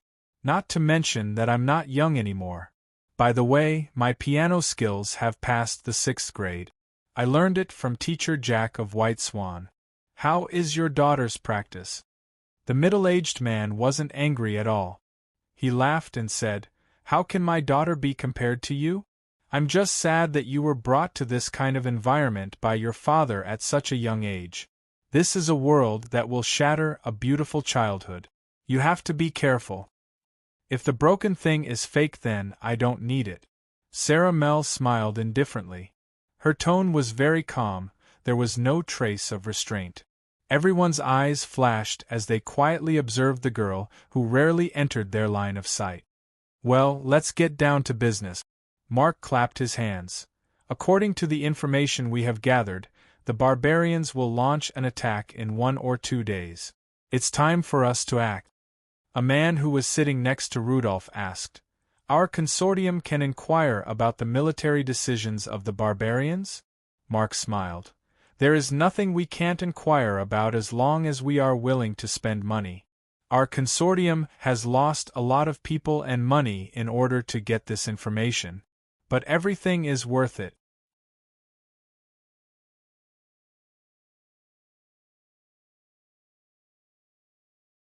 Chapter 355. Please. Mark looked at Rudolph next to him and smiled at the man. The man nodded. Now that the border war is about to erupt, our financial group has poured all of our resources into this war. We've also taken this opportunity to drag down the apostle of the temple, who has a bad relationship with our financial group. Everything is going according to plan. However, I heard that after this war is over, our financial group will form an alliance with the Scott Financial Group? Alliance? With Scott Financial Group? The people on both sides of the conference table were a little surprised. They looked at each other and some of them laughed out loud. Mark frowned. Is it because of my age that I have auditory hallucinations? How can you say such absurd things? I really doubt that you came from the inner wall. The man smiled and said, Patriarch Kenson, you must be joking. I only heard it from others and thought that it was Patriarch Kenson's new strategic deployment. But now it seems like it was nothing. Mark replied, What did you hear? Keep a close eye on people who deliberately spread rumors that are unfavorable to our consortium. I want to see which consortium would spread such stupid rumors. The man said respectfully, Yes, I will do it even if you don't say it. Mount Erdos in the castle. After the consortium meeting, Rudolph sat in the carriage and went straight back to the castle. He didn't exchange greetings with the other nobles along the way. He took off his coat and gave it to the maid. He took off his hat and threw it into the maid's arms. The maid was so scared that she almost dropped the exquisite hat to the ground. "Master." The butler came up to him. "Miss wants to see you. I don't have time." Rudolph quickly entered the hall and went upstairs. "You're not free, but I am." A figure stepped out from the corner of the second floor and stopped in front of Rudolph. She was wearing a green floral skirt. It was Jenny. Rudolph stared at her for a moment, then turned and walked past her into his office. Jenny immediately followed him into the room. She waited for him to sit down. She threw a newspaper on the desk. "Father, if I'm not wrong, then this newspaper belongs to a news agency under the Mellon Consortium. Why? You promised me that as long as I don't see him again, you won't hurt him again. Why?" Rudolph's eyes slowly moved from the newspaper cover to his daughter's face. He looked at her deeply and indifferently said, "There is no reason. The newspaper is very clear." "Father!" Jenny bit her lips and said, "Do you think such a fake thing can convince others? He is the most promising person in the Temple of Elements. As long as he is willing, the other 6 consortiums, including our Mellon Consortium, and other wealthy businessmen are willing to spend a lot of money to make friends with him. Is he short of money? No shortage. How could he do such a thing?" Rudolph was expressionless. Money doesn't mean power. Maybe he wants revenge? No, impossible. Jenny stared at him. "I know him. He wouldn't do such a stupid thing." Rudolph indifferently said, "Nothing is impossible. He has been in Thornflower Prison for more than 3 years. Who knows what kind of changes have occurred in his mind in such an environment? If you say that he doesn't hate me, will you believe it?" "Will I believe it?" Hearing this sharp rhetorical question, Jenny was a little absent-minded, but very quickly, she focused her gaze and looked at her father seriously. "Hate. He will hate you. He should hate you. You wronged him. But even if he wants to retaliate against us, he won't use such means. How many casualties will it cause? He can't be so cold-blooded. I believe him." Rudolph raised his eyelids and stared at her eyes. After a moment his eyes slowly fell back to the newspaper. "If he had the status he has today, then I wouldn't object to you being together. I was wrong 3 years ago, but I won't this time. You can't imagine what kind of change a person will have after staying in Thornflower Prison for 3 years. Maybe." Rudolph suddenly became silent as he said the word, "maybe." He slowly said, "It's useless to tell me about this because I didn't participate in this matter. I believe that he didn't collude with the barbarians, but he is not the ignorant teenager from 3 years ago. Oh no, he wasn't ignorant 3 years ago. He was able to destroy an intermediate hunter's hunting team with the strength of a primary hunter. His cunning is beyond our imagination. You should stay away from him in the future." Jenny was startled. Suddenly, she received a message and her eyes widened. "You weren't involved in this matter? Then, it was planned by that playmate of yours since you were a child." Rudolph looked at her and frowned. "You should know that our family's position in the Mellon Consortium is deteriorating. We have offended the architect.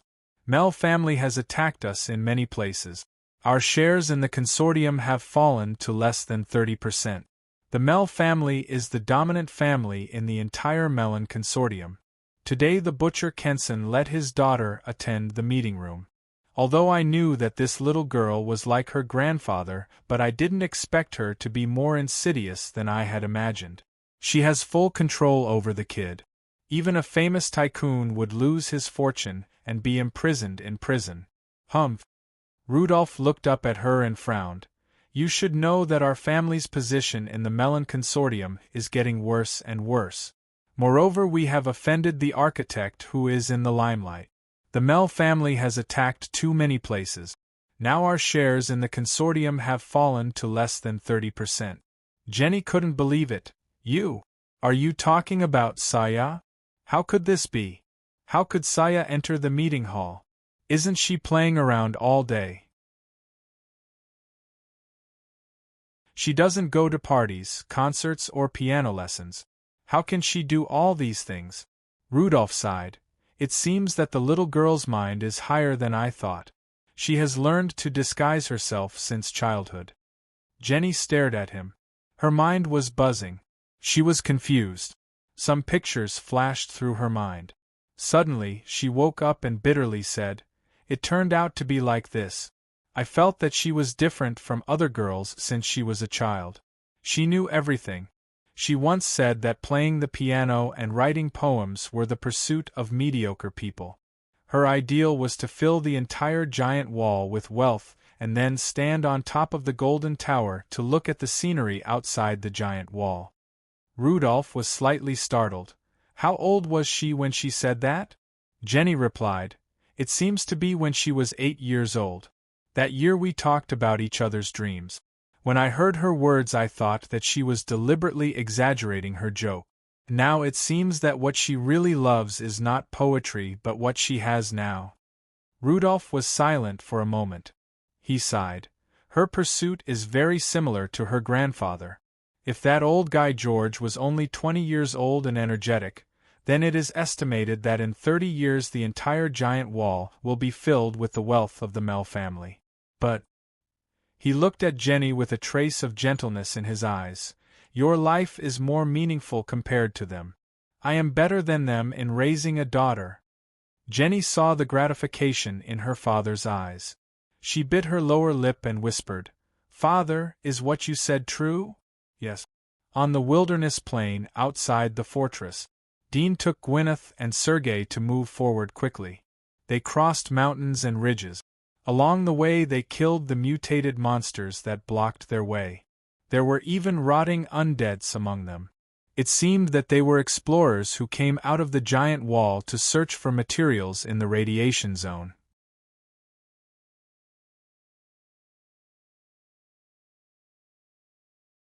Chapter 356. Dean didn't pay attention to him as he followed the familiar terrain to the hiding place of Splitter. He had stayed outside the giant wall for 7 or 8 days. He didn't know whether Splitter had starved to death or not.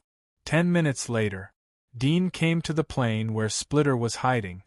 He looked at Sergei and Gwyneth. "You wait for me here. I'll be back soon." He carried the bag of mutant beasts that he had hunted along the way and quickly left the plain. Sergei shrugged his shoulders and sat on the ground. He pulled out a stalk of grass and put it in his mouth. He softly hummed a tune as he looked at Gwyneth. "Don't look at it. This guy must be hiding some secrets that he doesn't want us to know." "Humph. I don't care." Gwyneth glanced at him. "Hunters are brainless like you. Our work is much easier." Sergei raised his eyebrows. "Like me? If they were all like me, they would have wiped out your stupid magistrate's court a long time ago.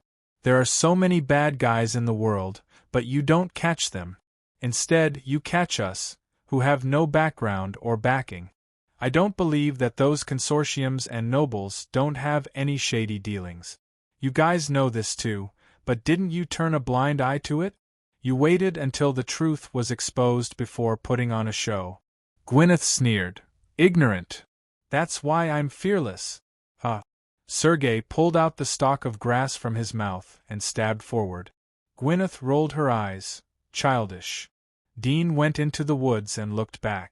He saw that Sergei and Gwyneth didn't move. He went to the abandoned building behind the wood. He looked at the bottom of the building and saw a faint red dot. He was relieved. He jumped into the basement and saw the tungsten cage. Splitter was sleeping inside. It slightly raised its eyelids when it heard Dean's movement. "I knew that you wouldn't starve to death so easily." Dean smiled. He opened the backpack and took out the mutant beast. He cut it and threw it into the cage. Splitter's spirit was aroused as soon as it smelled the blood. It opened its mouth and pounced on the bloody corpse of the mutated beast. Dean saw its panicked appearance. He smiled as he fed it. "I'll take you outside the giant wall to play. Your younger brothers and sisters are stronger than you. I'll raise you to waist." The little splitter was engrossed in eating. It didn't pay attention to the human's mutterings. Dean didn't stay long after feeding the splitter. He went out of the woods and returned to Sergei and Gwyneth. Both of them had their backs to each other. It seemed that they didn't want to see each other. Dean said, "Get ready to go." He looked at the sky above his head. His eyes flashed as he took the lead to go to a place in front of them. Sergei patted his butt and followed them. He looked at Dean. "Master, why are you always looking at the sky? If it rains, we will find a place to hide. What is there to worry about? You can't avoid some rain." "What do you mean? Can you not beat around the bush when talking to someone with my IQ?" Dean ignored them and moved forward quickly. It didn't take long for him to reach the hill he had passed last time when he returned to the fortress. He turned around and came to a steep wall on the top of the hill, which was covered with moss. He looked at it for a moment and then reached out to explore it. "Master, you are—" Sergei didn't finish his words as he saw Dean push away the moss-covered rock wall. There was a cave inside. Sergei was surprised and immediately followed. Dean came to the cave and saw some primitive human utensils. There were stone bowls and bonfires. There was a barbecue rack on top of the bonfires and a stone barrel. The smell of rotten salt and rotten meat wafted out of the barrel. Dean glanced at it and frowned. In this rough stone barrel, he saw half an arm and a few fingers. Sergei and Gwyneth came in together. Gwyneth was silent like a shadow. Sergei looked around vigilantly. After seeing that there were no enemies, he relaxed and looked towards the source of the disgusting smell. He saw the wet salt and the soup stains on the stone bucket. He raised his eyebrows and said, "These barbarians are just like the legends. They even eat people. I don't know if they are locked together with the undead. Who would be able to bite who?" Sergei's eyes revealed a playful smile. It seemed that he wanted to try it out. Gwyneth glanced at him but didn't say anything. Dean looked around and found that there was a lot of dust on the utensils used by the barbarians. He saw a black beast horn that had fallen from the rock wall. He picked it up and looked at Sergei and Gwyneth. "Do you recognize it?" Sergei shrugged. Gwyneth replied, "I don't know." Dean looked at it. He thought that during the cold weapon period, or in some remote and backward towns, animal horns were often made into horns. Was this also a horn? He wiped off the dust and blew on it. Immediately, a sound rang out. Fortunately, he didn't use too much strength. The sound stopped just after it rang out. I didn't expect it to really be a bugle horn. The barbarian seems to have already left this base. It seems like it's about to begin as I expected. Dean put away the horn, turned away from the cave and continued to move forward. Sergei and Gwyneth followed him. The three of them arrived at the king's fortress after a few hours. This fortress has actually been breached? Has the barbarian army reached the commercial district? Is the war over? Sergei was shocked to see the ruined fortress in the distance. Dean said, "This is the king's fortress." "Ah, the one that was breached by the barbarians. I thought that the other fortresses had been breached. It scared me." Sergei patted his chest. Dean glanced at him. "Can't you even recognize the fortress?" "I've never been to this fortress. Why would I pay attention to these fortresses? They all look the same," Sergei confidently said. Dean rolled his eyes. He raised his hand to stop them. "Let's find a place to hide. There is a thick bush in front of us. It's a good place to hide." Sergei pointed. Dean whispered, "There is someone there." Sergei was startled. He immediately bent down and slowly retreated. After a moment, Dean found a place to hide. He sat on the ground and looked up at the sky. Sergei and Gwyneth squatted next to him. "Master, aren't we going to sneak into the fortress? What are we doing here?" "Waiting for the wind."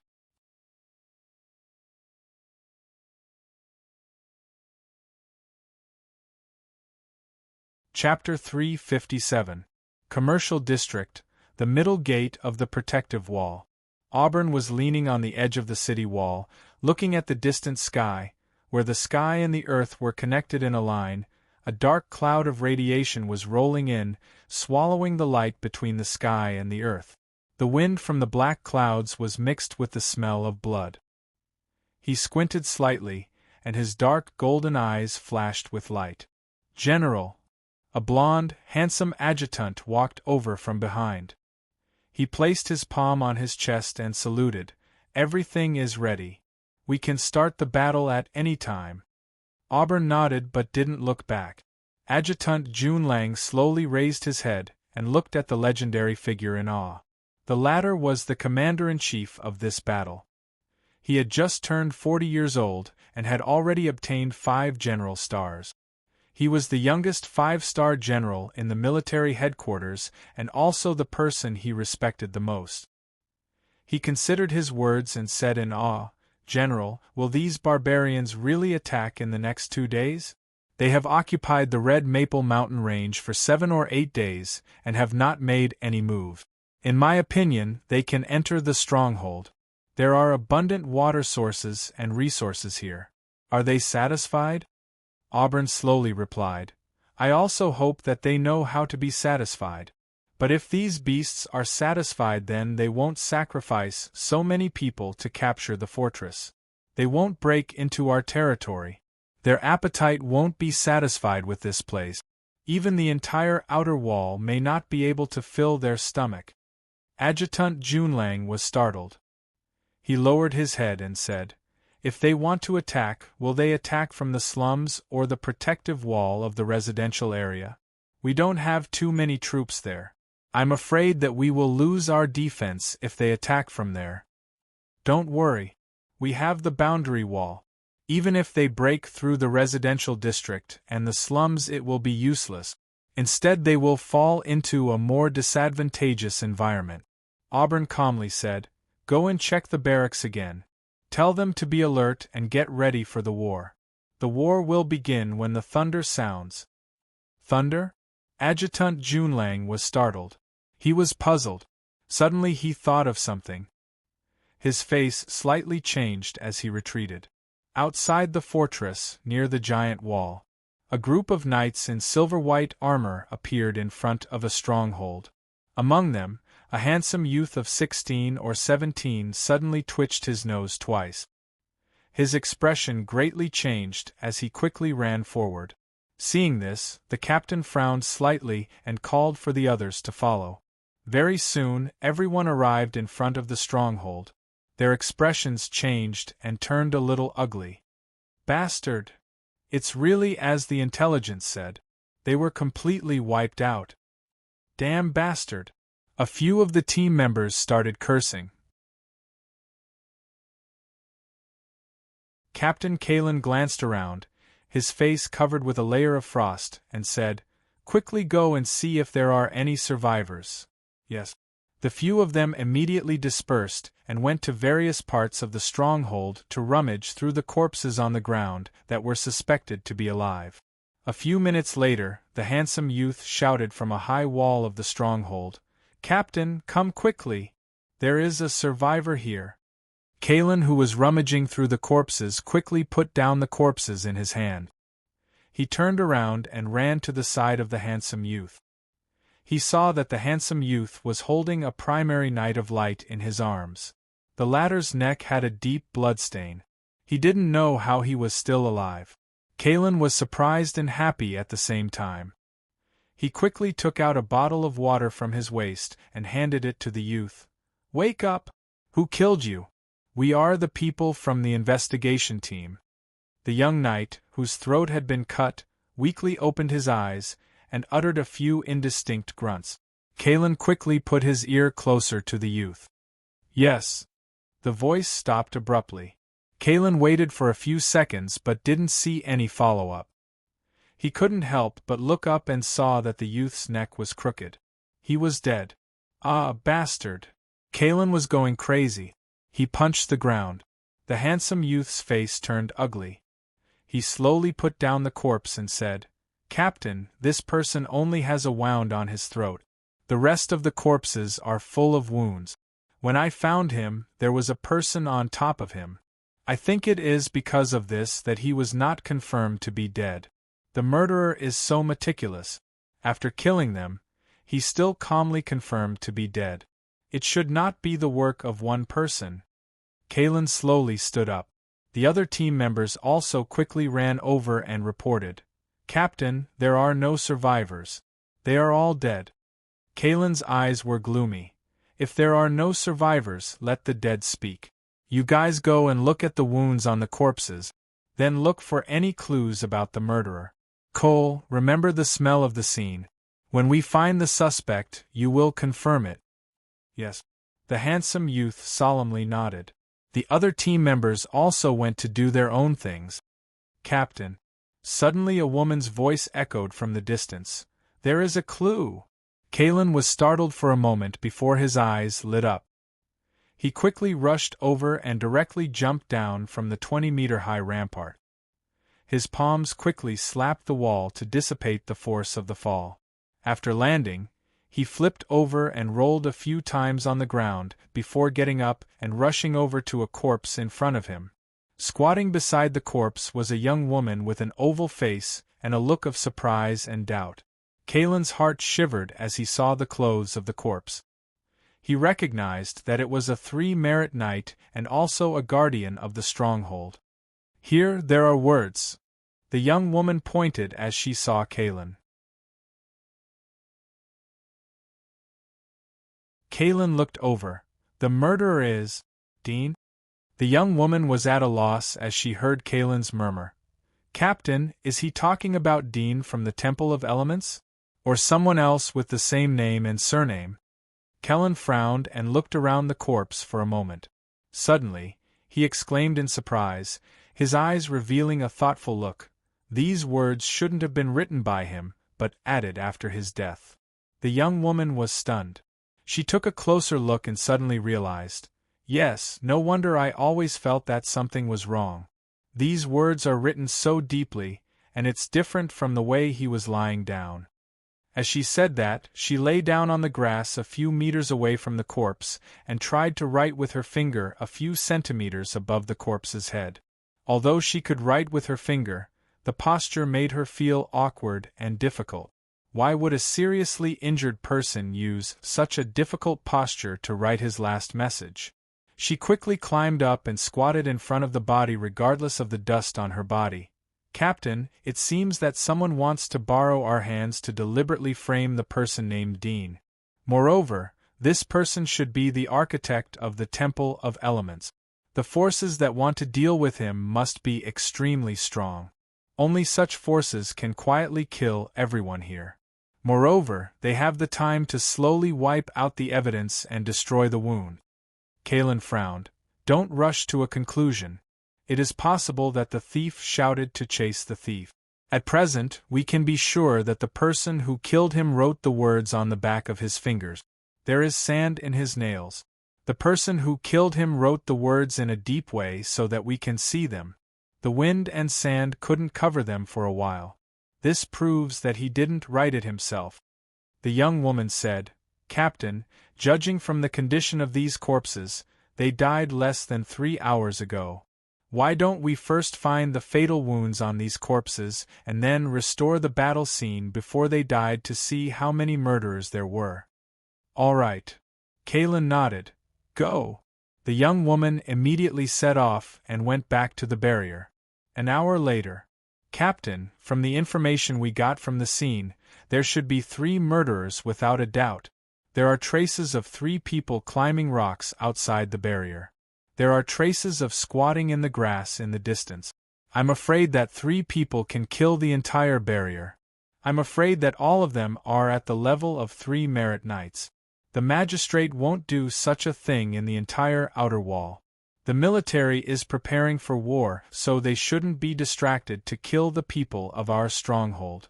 The biggest suspects are the aristocratic consortiums and the devil apostles of the Dark Church." A middle-aged blond man said. From the color of his hair, it was obvious that he was an aristocrat. However, he didn't have the slightest bias towards the aristocracy when analyzing the problem. Kalen nodded. We have to narrow the scope. According to the handwriting found by Alan, no matter who wrote the words, the murderer is related to Dean. There is a 90% chance that Dean is the genius architect. Either he was the murderer, or it was his enemy. Cole, go and find Architect Dean. Smell his scent and see if it is consistent with the smell of the murderer. Alan, go and investigate the consortiums that have a secret dispute with Dean. As for the others, follow me to check if the Dark Church wants to take the opportunity to frame our architect. Yes. Everyone responded in unison. Boom. All of a sudden, a thunderous sound exploded above everyone's head. Everyone couldn't help but look up. The sky was dark. Dark clouds were floating from the direction of the giant wall. It seemed that a rainstorm was coming. Now was the beginning of the black snow season. After the rainstorm, the temperature would quickly turn cold. The real black snow season would arrive. Rumble. As the crowd looked up, the lightning bolts dashed through the dark clouds like thick lightning snakes. Kalen's face changed. Damn it! The young woman called Alan said. Move the bodies into the barrier and protect the traces of the scene. Don't let the rain wash away the traces. The others reacted and acted in a hurry. It's a bad time. Kalen clenched his teeth. It's the right time. Dean looked up at the sky. There was a smile on his face as he heard the rolling thunder in the distance. He slowly stood up from the grass and looked at Gwyneth and Sergei. Our battle is about to begin. The clowns should step down. Now it's time for the protagonist to come on stage. Sergei was surprised. Battle? Are we going to join the war? We have to bring out our weapons before the battle. Dean smiled as he looked at the ruins of the king's fort. He waved to the two and turned away. He avoided the sentinels lurking on the ground. He came to a remote fort. There were only a few soldiers on duty. They were barely maintaining the basic operation of the fort. Dean went to a remote place. He dug the sand and took off his hunter's coat. He buried it in the sand. Sergei and Gwyneth saw Dudien's signal and took off their coats. Dean took the lead to sneak into the fort after burying the coat in the sand. Sergei and Gwyneth were surprised as they understood Dean's idea. They followed him and sneaked into the fort. Whoosh! Dean took the lead and went straight ahead. Dudien, Sergei and Gwyneth returned to the town behind the fortress. The town was empty and the streets were empty. There were chickens, ducks and other poultry in the back of the houses. They were making screeching noises. Everyone has taken refuge behind the guardian wall. They are running fast. Sergei smiled as he walked on the street. Gwyneth looked from side to side in silence, like a passerby who had nothing to do with it. Dean picked a house and was about to change his clothes. He was startled and turned to look at the 8th house on the left. His brows suddenly wrinkled as if he suddenly noticed something. He immediately turned and walked toward the house. Sergei and Gwyneth were startled as they followed him. Dudien kicked open the door of the house and entered. He quickly found a corridor leading to the basement. He jumped down and saw a few linen bags piled up in the corner. There was a barrel of wine on the other side. Everything seemed to be normal, but he saw 2 red lights in the linen bags. He immediately went over and grabbed one of the bags. He threw it to the ground. Ouch! A woman screamed in pain. Puff! The linen bag next to the bag was torn open and a dagger stabbed towards Dean's face. Dean grabbed the wrist that was holding the dagger. It was a 7 or 8-year-old boy. He had freckles on his face and brown hair. His face was full of surprise and horror. Dean frowned as he exerted some force on his wrist. The boy released the dagger in pain. Dean threw the dagger to the ground and turned to look at the figure that came out of another linen bag. It was a 5 or 6-year-old girl. She had light green hair and white skin. Her eyes were huge and cute. Brother, are you okay? The girl saw the boy fall and quickly crawled over. The boy rubbed his buttocks and elbow. He hugged the girl and bit his lower lip. His face was full of horror. His legs were trembling, but his face was full of courage. He didn't even dare to blink. Sergei and Gwyneth came down from the stairs. They were surprised to see the little brother and sister. You're tuning in to the Phoenix Nights YouTube channel. Don't forget to subscribe and join us on this journey to catch the most captivating stories.